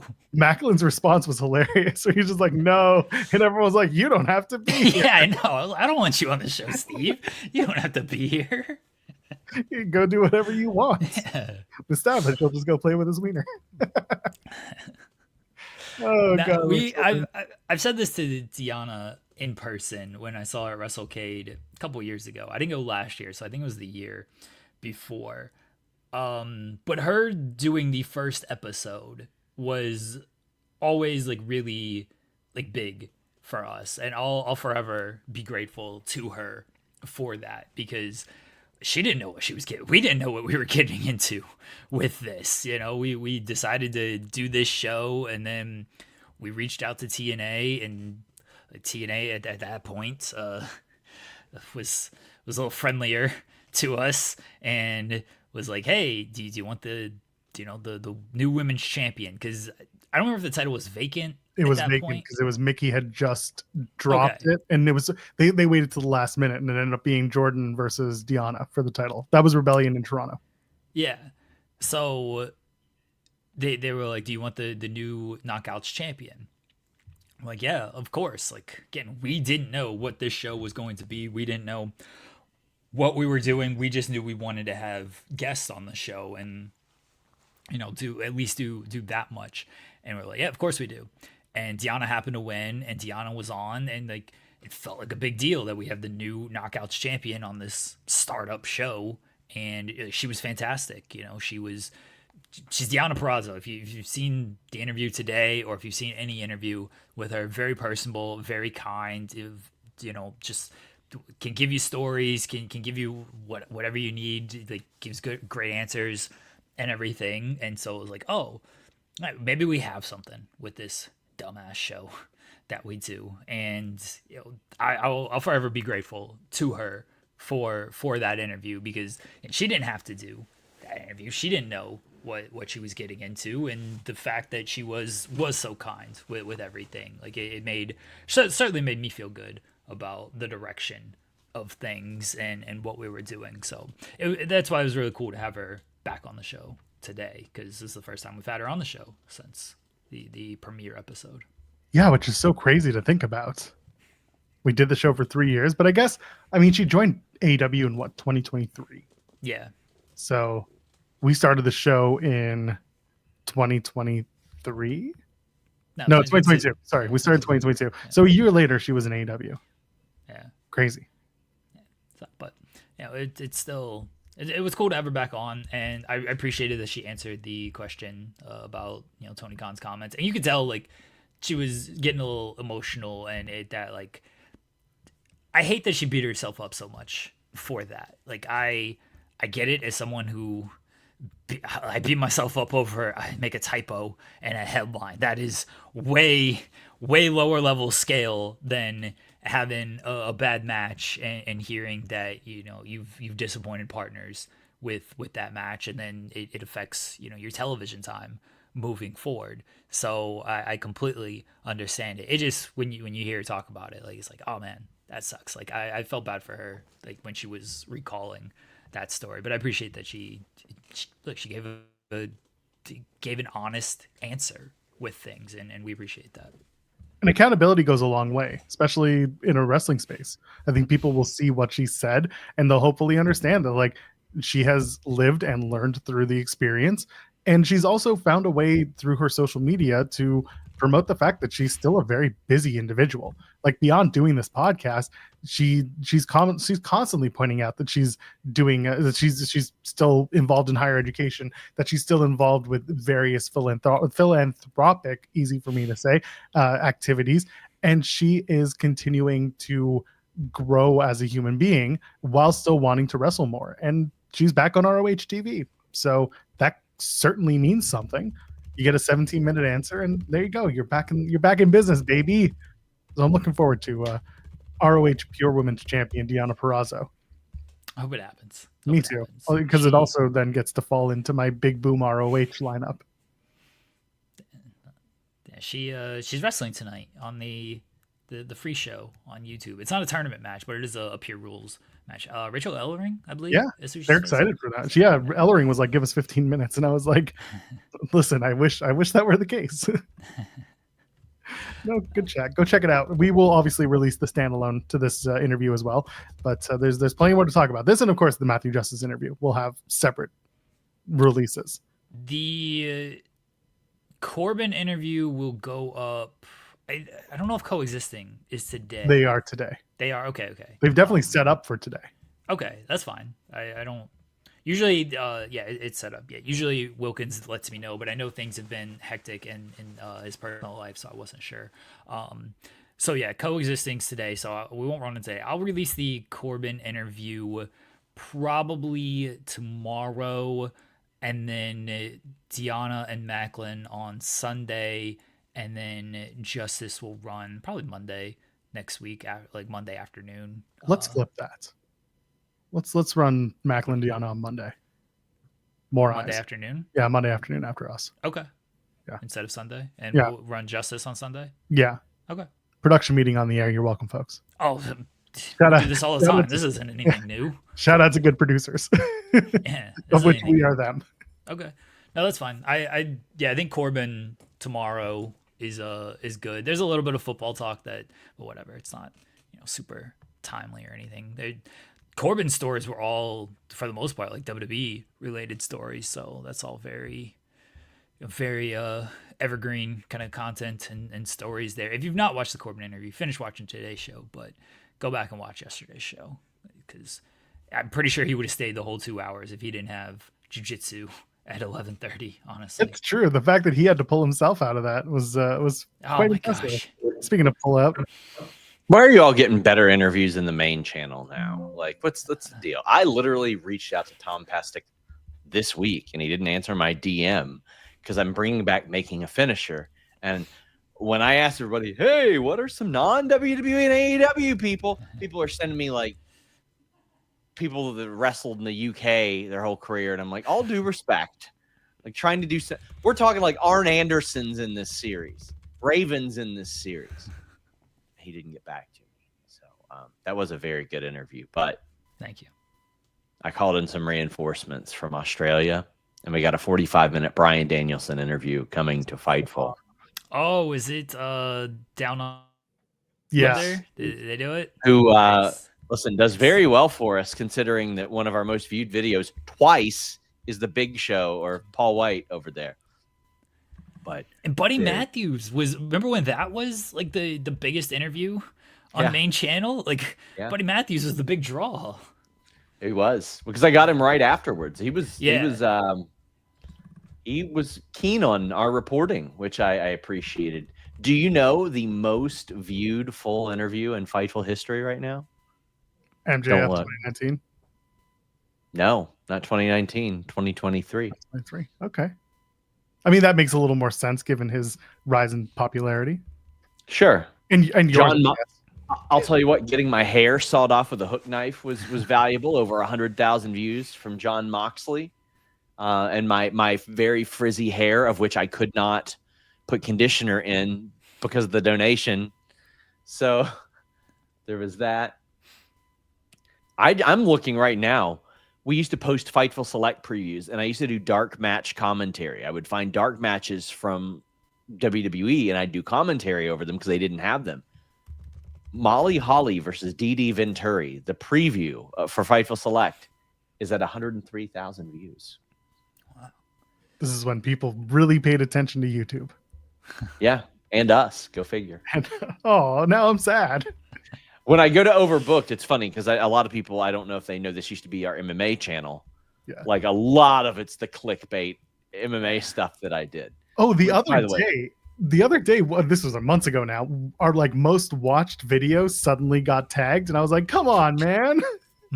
I mean, listen, if y'all want to unlist all those, you're more than welcome to. They get viewed.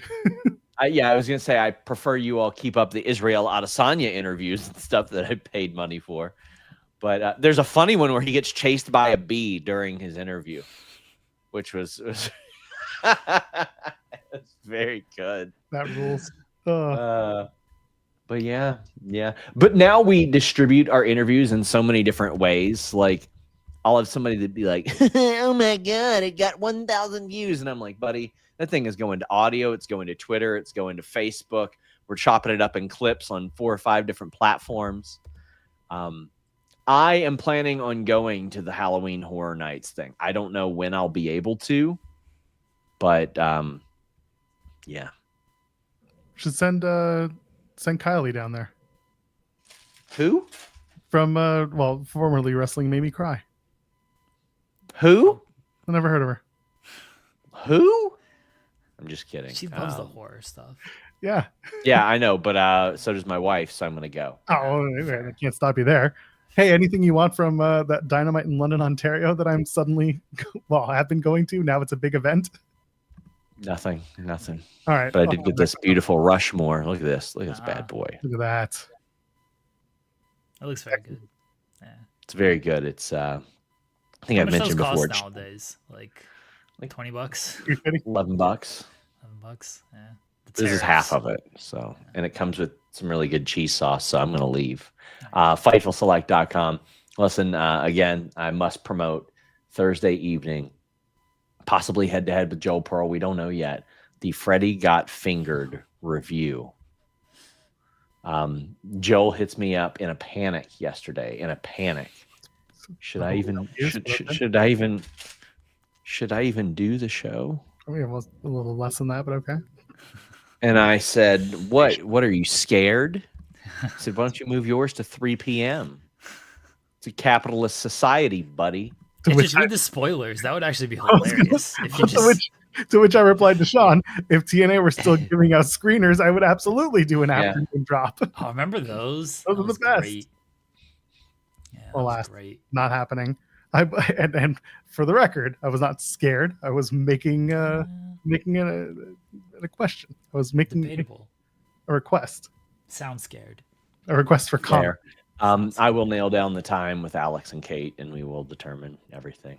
See you guys later. Bye, Sean. Take care, Sean. Have a good day. Have a good weekend. Watch football. Or watch don't. wrestling. Don't watch wrestling. No, watch wrestling. Or watch football, not wrestling. Fair. It's true. Yeah. Where were we? Before we were so rudely interrupted by someone half praising, half demoralizing us. Not demoralizing, but certainly. You, not me. I didn't say anything bad about me. You're golden child. You're fine. You work harder than I do. So you stand reason to stay. Oh, anyway. We started on the John Cena stuff. We were talking about Jeff Jarrett. I feel like that's not right. But we're talking about the Cena stuff. Yes, the Cena stuff. So now we know his full confirmed appearances all the way to the end. We now have the dates, and I can tell you beyond a shadow of a doubt, man, did that suck. They tried something, and I feel for John. I do, and I'm sure at the end of the day, John's probably gonna say we could have done it better, but I don't think he's gonna bury it in any way. I feel a little bad for John given the amount that he wanted to put into this, but also he got stuck with the stupid heel turn, and so many things got lost in the shuffle because of that. And then they just went right back to it by the time we got to SummerSlam. Now it's like we got to round out the rest of the year where we talk about who are you going to face last. Got to get through the Brock Lesnar bullshit, and that's that. And like I said yesterday on the show, feels like the Brock Lesnar match is going to end with him getting stretched out because he does not have many appearances after Indianapolis in terms of TV. He's got 2 TVs after that appearance, like two Raw or 2 Raws before then, right? Before the final match. Yeah, and Survivor Series and Crown Jewel in Perth, but he's not scheduled for television. Right, but that's October. Yeah, but I'm just talking like between September and December, he's got Raw at Madison Square Garden, and the Boston show is just a regular show. It's Raw. TV, right? It's a Raw. November 10th. Yeah. Wild. I think he'll be. We've talked about this, but now that they've announced these dates, there's more insight to this. I think he will be part of the Raw and the SmackDown in Perth because it's all in Perth. Why wouldn't you have him on those shows? He's there. I don't think they'll count it as appearances because it's the same city. It's country. So I think they'll just use him on those shows and just be like, well, it's not technically an appearance in a new city or a new country. It's part of Perth weekend. So I think you'll get him on that SmackDown before Perth or before Crown Jewel and probably on the Raw after Crown Jewel. But you kind of have to argue this, that he did the SmackDown before SummerSlam.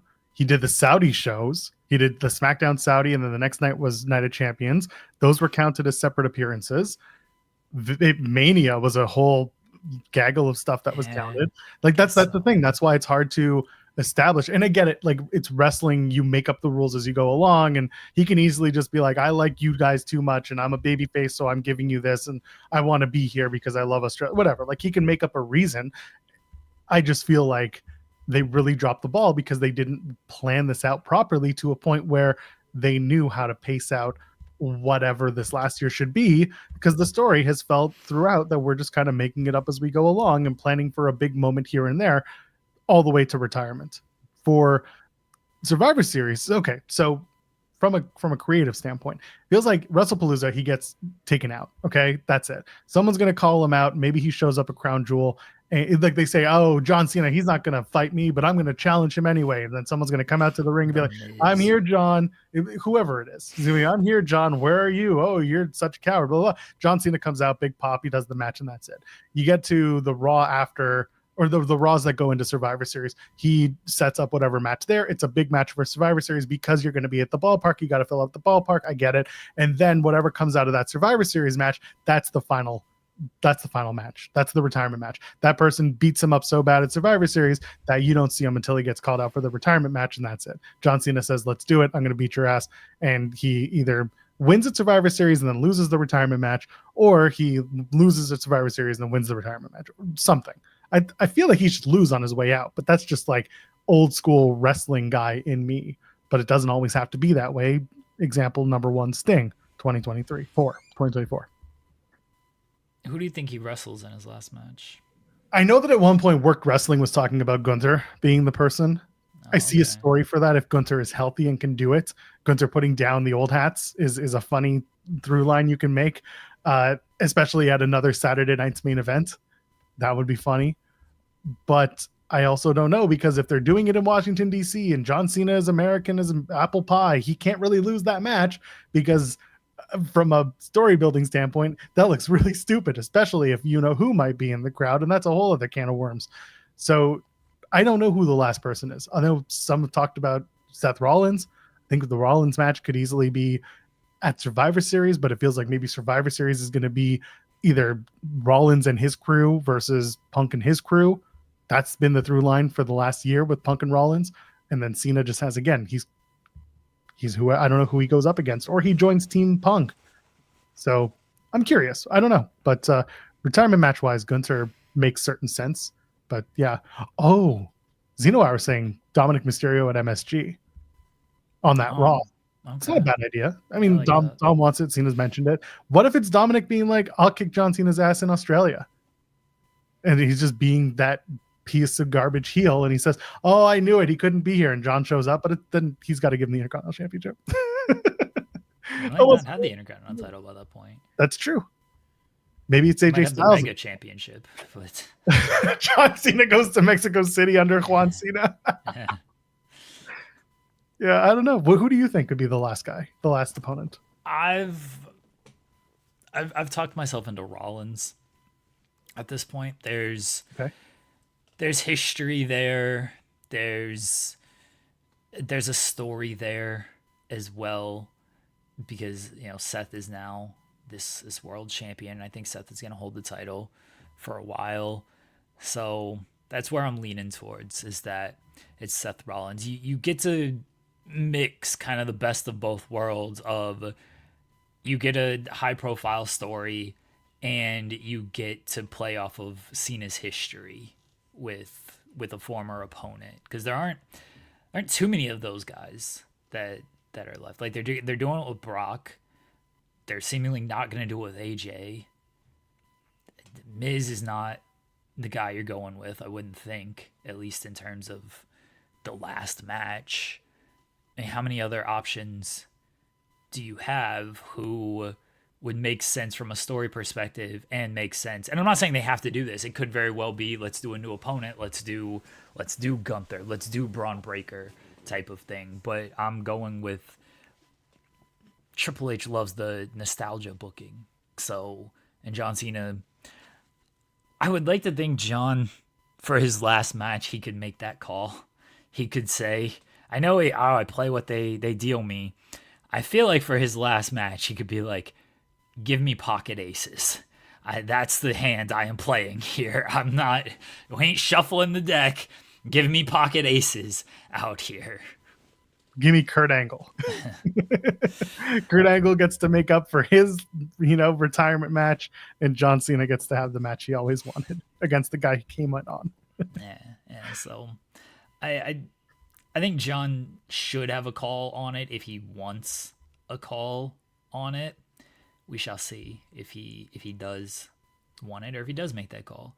I don't know who Cena would think. See, I also think he might want Seth as well because they're still close. They talk about their coffee group chat and everything. Like Cena and Seth are still like friends, so that's why I could see him leaning towards Seth as well. Yeah, I could see that. Someone in the chat had mentioned the John Cena gauntlet match, where it's just everyone from who had the Ziggler had that idea, right? Yeah, as everyone goes after him. Nick Nemeth, I mean, you have the TNA partnership. I'm not saying this would do gangbusters, but if John really wanted Nick, he would get him. But it sounds like if he's used your move, he's probably not going to get you in a match. And that's what doing Corbin's move, doing Nick Nemeth's move, did he do Styles Clash? Yeah, so doing the Styles Clash kind of does it too. So that could be it. And of course, Claudio can't do, but there are names. And I really do hope that John also gets to put over some of the newer talent on the way out too. I get that Paul loves to do this. Stop it. I get that Paul does his nostalgia booking. Listen, John Cena versus AJ Lee, maybe that's the match you got to do. But that's something that John would want to have to advocate for. Because if it's up to Paul, he's just going to give him, gonna sell out the house with you and Punk once again. John's gonna be like, all right, whatever, boss. Yeah, I'm checked out. See you later. Bye. Easy as that. Oh, fuck putting over the new talent. That's not the John Cena I want. That's true. I want John Cena coming there beating all our asses. You just know Joe Hendry's backstage being like, I want to do the match at this match at Saturday night's main event. I want the last match. And John Cena's like, who are you? Joe Hendry's backstage telling people, like, just go out there and say my name. That's all I need. Just go out there and say Joe Hendry. And then they have to make me appear. That's what he's really telling people. He comes out last night on this TNA show and he's like, oh, I beat The Miz on the WWE tour of Manchester. And I'm like, sure, yeah, you did. Bunch of house show wins. And it's like, and then I went to NXT and they said my name and I appear. And I'm like, yeah, you bet. That's something that happened. And he's like, oh, but now I'm here in Minneapolis. My heart is here. And I'm like, no, it's not. You're physically here, but you're just ready to round out your dates with this company. Come on. Eric Young comes out and he's just like, you're a cancer. I hate you. And I'm going to take you out. I'm like, yeah, Eric Young's in the right. Let's go, Eric Young. So now they have a match next week. But yeah, Joe Hendry's just a hilarious piece of business. Yeah. Joe is 100%, just backstage. Just go out there and say my name. He's walking up to Brock. It's like, Brock, come on, just say Joe Hendry. Fucking Beetlejuice out here. Come on, just say it one more time. Come on. That's what he's doing, dude. He's gotta say it one more time. Come on, say it 3 times. Come on, let's go. He's like, who has a promo segment with John tonight? Oh, Miz, go out there and be like, you're not facing me, you're not facing AJ Styles, you're not facing Joe Hendry, and then I have to appear, and then I got my segment with John Cena. It's like, just spare some change. Come on, spare some Joe Hendry. You got any of those Joe Hendry names? You got Come some on. aura? Say Joe Hendry's name. I gotta farm this. I gotta farm this aura. Oh god, it's becoming transparent. It's kind of sad. Anyway, that's just me. Everyone's like, but I love Joe Hendry, and I got Cresta every week. Bless Cresta Star. She's like, I love Joe Hendry. I'm like, don't know why. Joe's got a nice little spot and everything. We're not gonna. Yeah, he paint his hair and he can be Mr. Iguana. That tag team is the one that would hit. Mr. Iguana and Joe Hendry. 100% hit. Yeah. Los memes. Yeah, absolutely. Los memes. Whoops.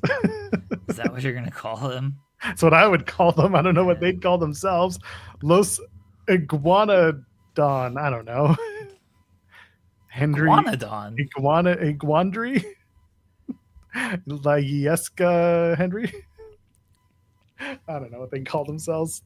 Los meme wrestlers. That's all. He'll do trios with El Niño de Hamburguesa. That sounds like a good team. That would be very big. Mr. Iguana doesn't need to stoop that low to team with Hendry.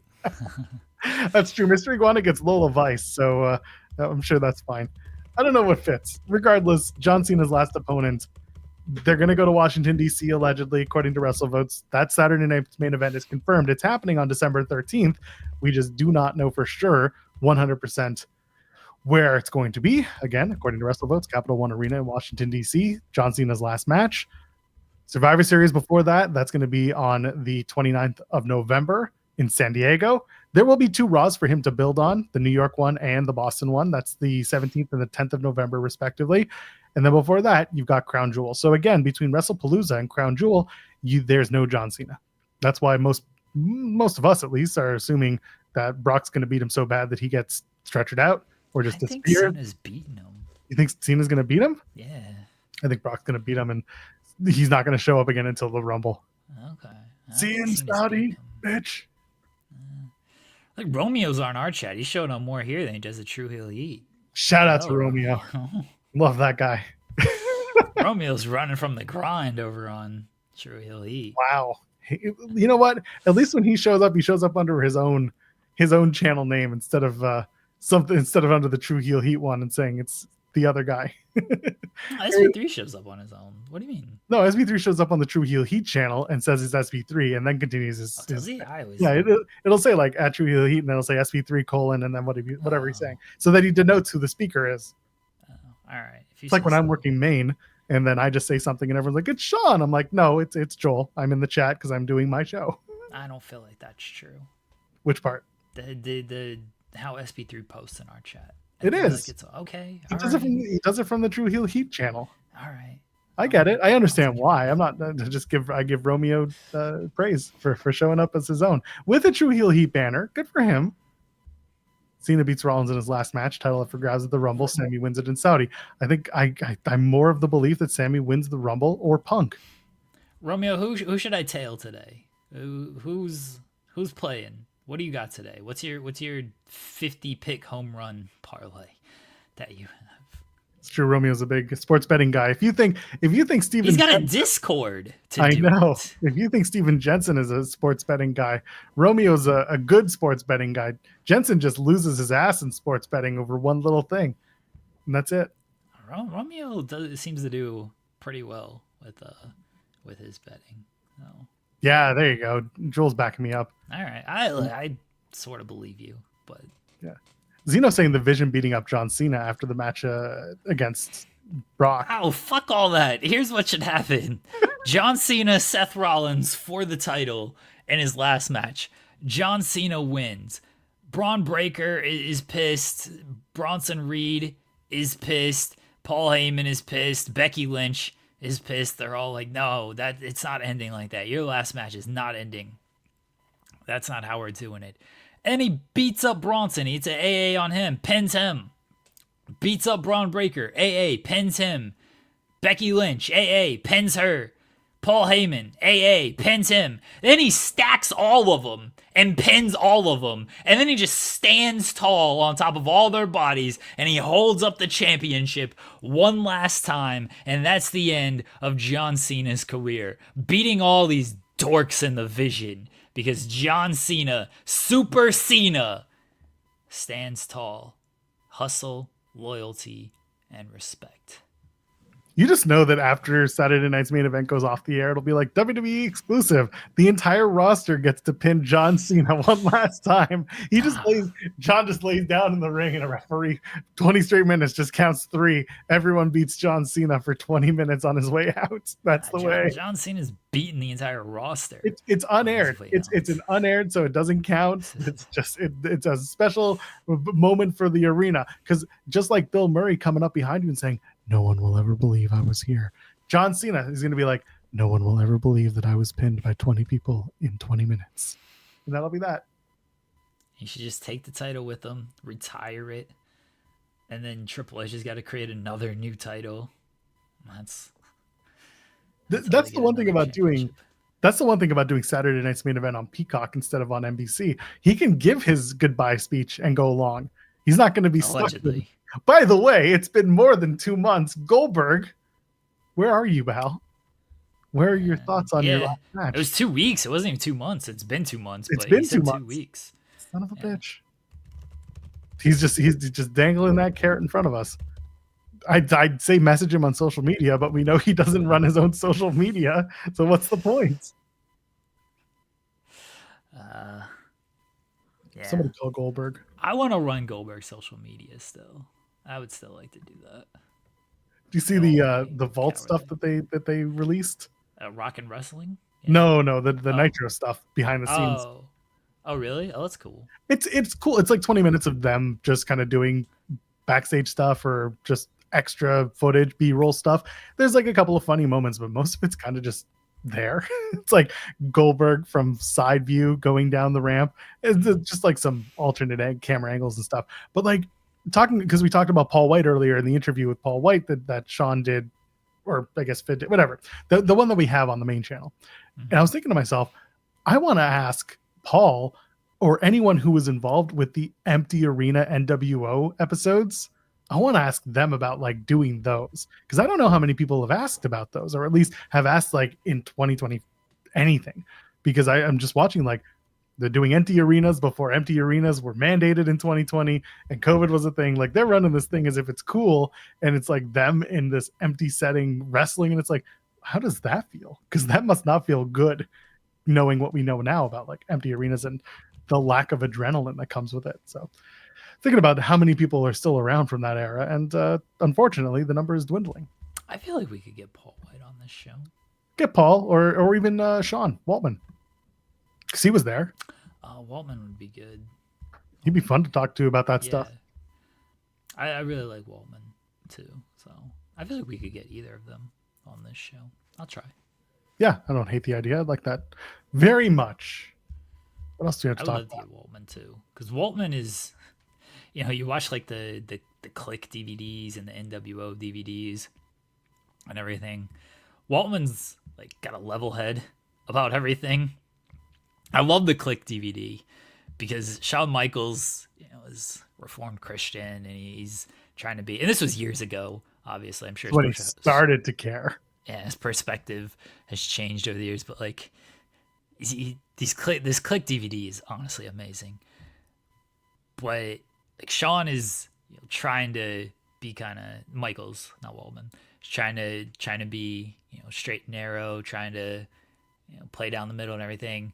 But you just see that 90s Shawn Michaels comes out in some of the interview when they're talking about like Shane Douglas and stuff. Like you just see the 90s Shawn Michaels come out there. Waltman actually has a very leveled, measured take on everything, and it's like, all right, Waltman is clearly like grown and could recognize the mistakes and everything. Everybody else is like, fuck all these guys. We were better than all of them. Of course we should have those spots. Sean is arguably the journeyman of all of them. Like he went through the most shit and came out different versus everyone else who just kind of like they've changed. Obviously you grow and things happen, but like Waltman probably hit the lowest of lows and came out from it. You can argue Scott Hall, but unfortunately he's been gone for quite a long time now.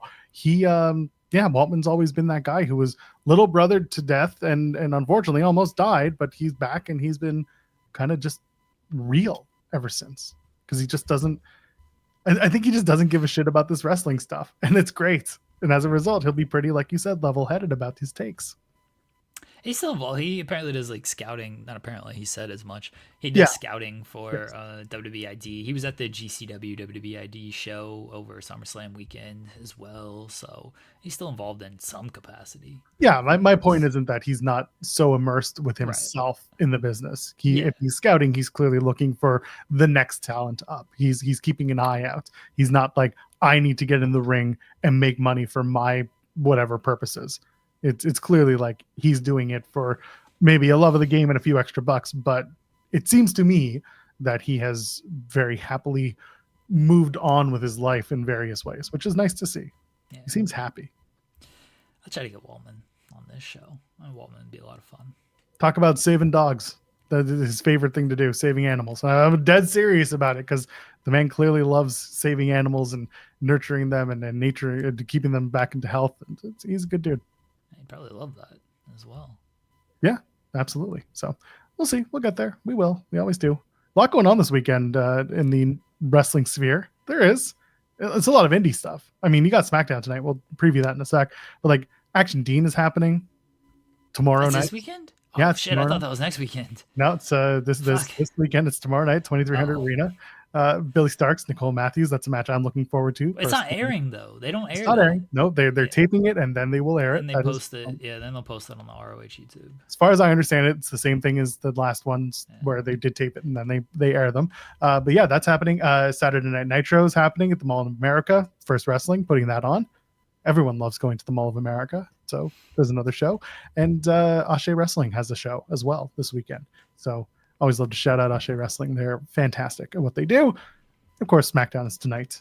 Should we give a quick look at SmackDown? John Cena's final SmackDown. Yeah, there's not anything really announced. It's all teases and potential surprises. Cena's the only thing that's announced. Good. I hope there's no wrestling on this show. They're just gonna 2 hours of John Cena. Do returns. Cena comes out, Brock comes out, AJ comes out, and AJ just lays them both out and then stands tall, and that's the show. AW Collision Saturday. Jon Moxley, Daniel Garcia. It's on, baby. It's going to be a good one. Mark Briscoe and Konosuke Takeshita.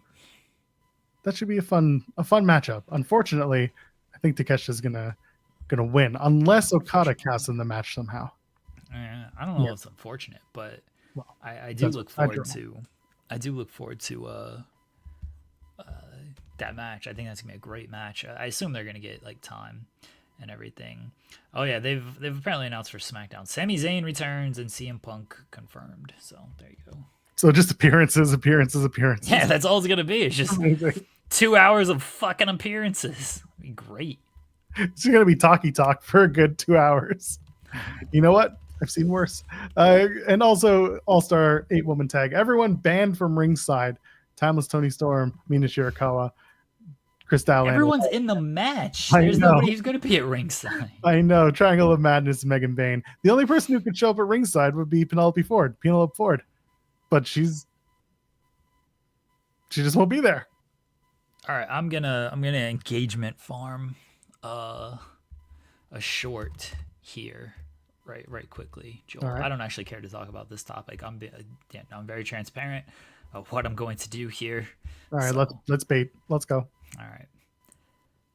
AEW Dynamite on September 3rd drew its lowest cable audience and demo rating for a non-preemptive Dynamite in history. It drew 472,000 viewers and a .11 in the demo. Is AEW dead? Yes, wrestling is over. Wrestling is dead. Turn it off.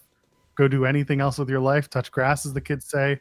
It's over. I'm sorry. Wrestling is dead. All right. That's all. I don't actually care to talk about it. I don't either. It's ratings. But you know what I love about wrestling? I can watch it whenever the hell I want, and it doesn't matter. All the numbers were down this week, though. I was very curious. Yeah, well, it's the dog days of summer, Labor Day weekend, other shows on TV. Yeah, insert whatever excuse you want. You know who doesn't care? You know who doesn't care? Nobody, because this is the most important topic of the world. No, why should you care? Why should you, the wrestling fan who's just watching the show, why should you care? I mean, football is back. Look, I'm watching football. Sure. I'm watching football tonight instead of. I mean, I got to cover SmackDown, but I'll have the football game on regardless. So I'll be watching the football out here. I'm the highest. Hold on. Worth saying before you get to this. I never said that I would riot if Hangman didn't win. I said I'd riot if Hangman did win.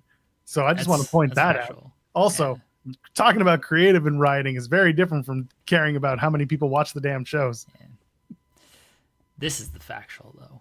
Yes. I'm the highest rated episode of Dynamite that did not take place in Arena, Mexico. Okay? They had to go to a legitimate arena built for wrestling to outdraw me. Just in Cleveland, of all places. The worst. They should just have me on every show. Clearly, it works. Imagine if they didn't miss my spots on that show, Joel. Production was on point, and they got me doing the CEO dance. I tell them all the time, man, you got to hit the spots. You got to get every single piece. But no production meetings in AEW, right? If they had me hitting the CEO dance and the swerve dance, 1 million viewers, easy. You know what? Easy. I think I have a chance to overtake your rating when I go to Dynamite in London. They may not put me in the first row. Although that would be a problem if they did. Yeah. That would be very funny if they did. They're just gonna get a guy sitting there front row clapping. Not even clapping, because I take the football approach, the reporter approach, where I am there to do a job, and the job is to be watching diligently, professionally, and then going from there. That's what I do. So with that in mind, don't watch wrestling this week. Don't bother. Factual. Queen of the Ring, not a draw. Me, true. confirmed draw. It's funny because Henry's saying Joel would look miserable. I would, but the reality is, like, I probably wouldn't be miserable. I'd probably be like, oh, this should be fun. My level of like excitedness doesn't really go super high in facial expression. I mean, it does here because I like the show. Maybe it is because of AEW that my face just look miserable. Who knows? You got to play into the bit. You just got to like sit the entire time. I'm just gonna sit there like this the whole time. Grumpy Joel meme. You idiots put me front row. You knew what this was. That would be hilarious.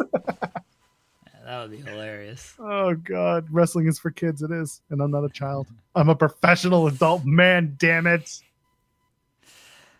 Miserable on the outside, excited on the inside. Yeah, sometimes you feel it in your body. You know.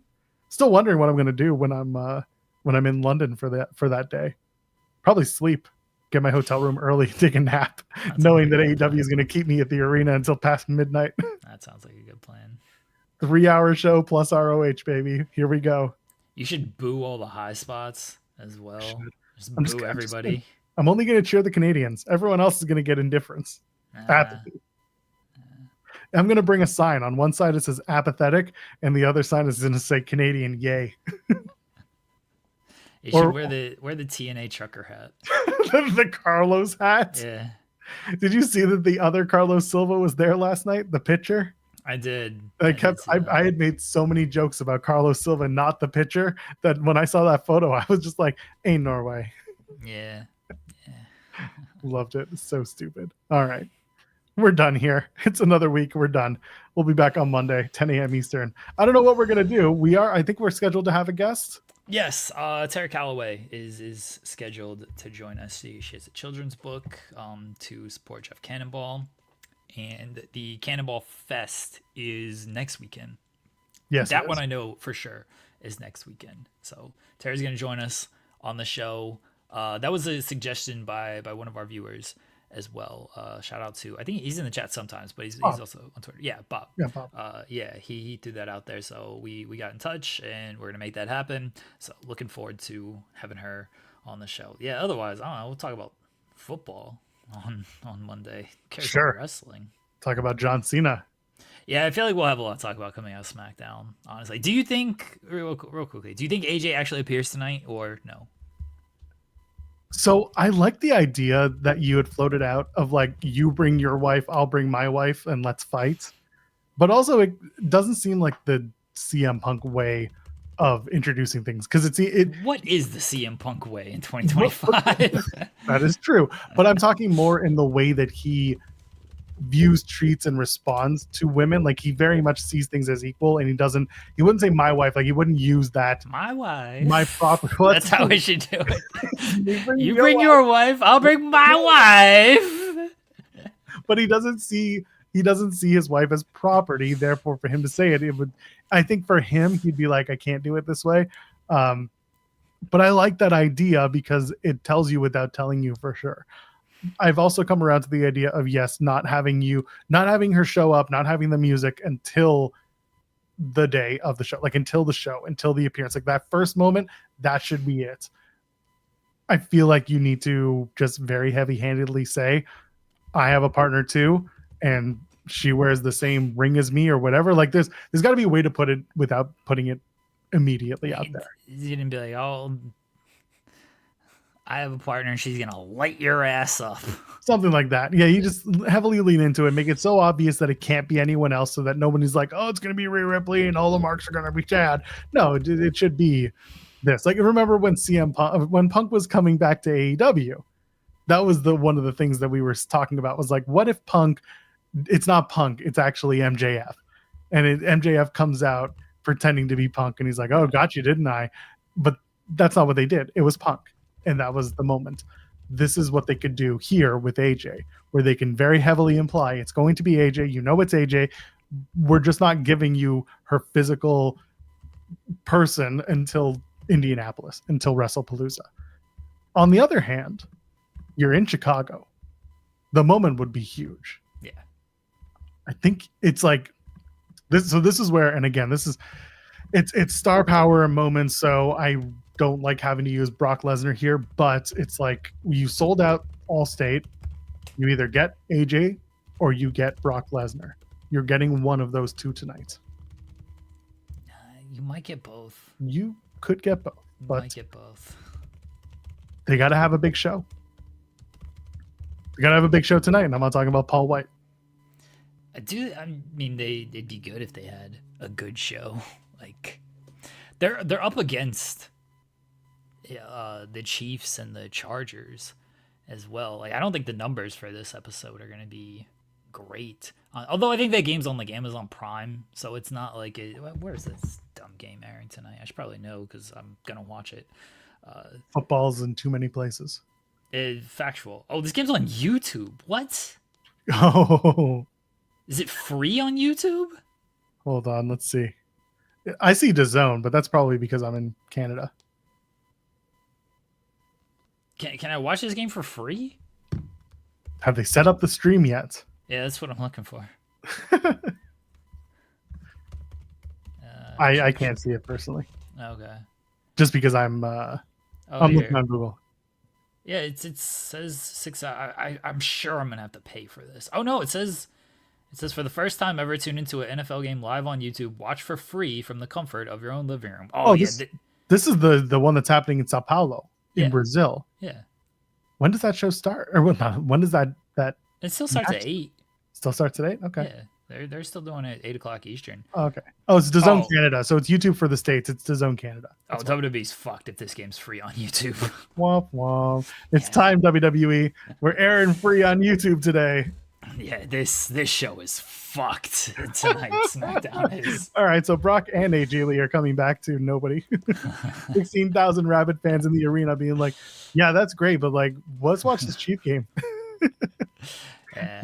Who cares about the Bears? We got the Chiefs. It's a teaser for Sunday Ticket. All right, well, sure. Look, I'm not paying for any of that stuff anyway, but if this is free on YouTube, wrestling fans ain't watching wrestling. I don't. They'll do a fine audience. Yeah, they'll do a fine audience. Like it's fine. Who cares? This is exactly the thing. Just like the ratings to Dynamite. Who could possibly care? Yeah, factual. As long as they have a good show that we want to actually talk about and not be like, wow, the main event ended in a DQ, so screw this. I hope. Oh, wouldn't that be that'd be a huge rib on me? By the way, they do Brock return, they do AJ return, but the main event ends in a DQ, so I gotta honor my Solo my Sikoa. Solo Sikoa Yeah. versus Sami Zayn ends in a DQ. Yeah, so I gotta honor that of like, oh shit, can't talk about the show. Guess it went well. I don't know. Looks fun, but it is what it is. I'll be sitting there just talking about the show while you'll be like, yeah, DQ finish though. I'll give you stats from the football game. I'll tell you how many times Taylor appeared on screen during the game. Yeah, I'm sure you will. I assume she's gonna be at the game. Yeah, it's opening night. Brazil, of course you go to the game. It's beautiful. She'll be there. Just don't go drink Carnival. Anyway, anything to plug before we get on out of here? Thank you to all of our guests this week. Thank you to Dijak, Bishop Dyer, Deonna Purrazzo, Steve Maclin, and Matthew Justice for joining us this week. Yeah, it was a great show, and I think we're on a run of great shows, over 1 million in the demo, and we appreciate when we have strong guests on the show. Not to take away from anybody else or anything, but I hope everybody enjoyed the chats we had with everyone this week. People have said the Bishop Dyer Baron Corbin interview is the best interview that we've done. It's kind of tough to disagree with that, honestly. It was really good, but I thought Deonna and Steve today was just as good. So thank you to the guests joining us this week, and everyone have a good weekend. Watch wrestling. Don't care. I'll be watching football. I will not. Maybe I will. Who knows? Go watch all the interviews. They're all going to drop. I will be back with Jeremy at 10 a.m. Eastern talking about the show on Monday and whatever else. So I might not be talking about this show. It's true. We're going to see who has a DQ finish and who doesn't. If Collision has DQ finishes, guess what? We're out. That's just the way it is. But until then, go enjoy your weekend. Ladies, gentlemen, friends beyond the binary. We'll see you in the next one. Cheers.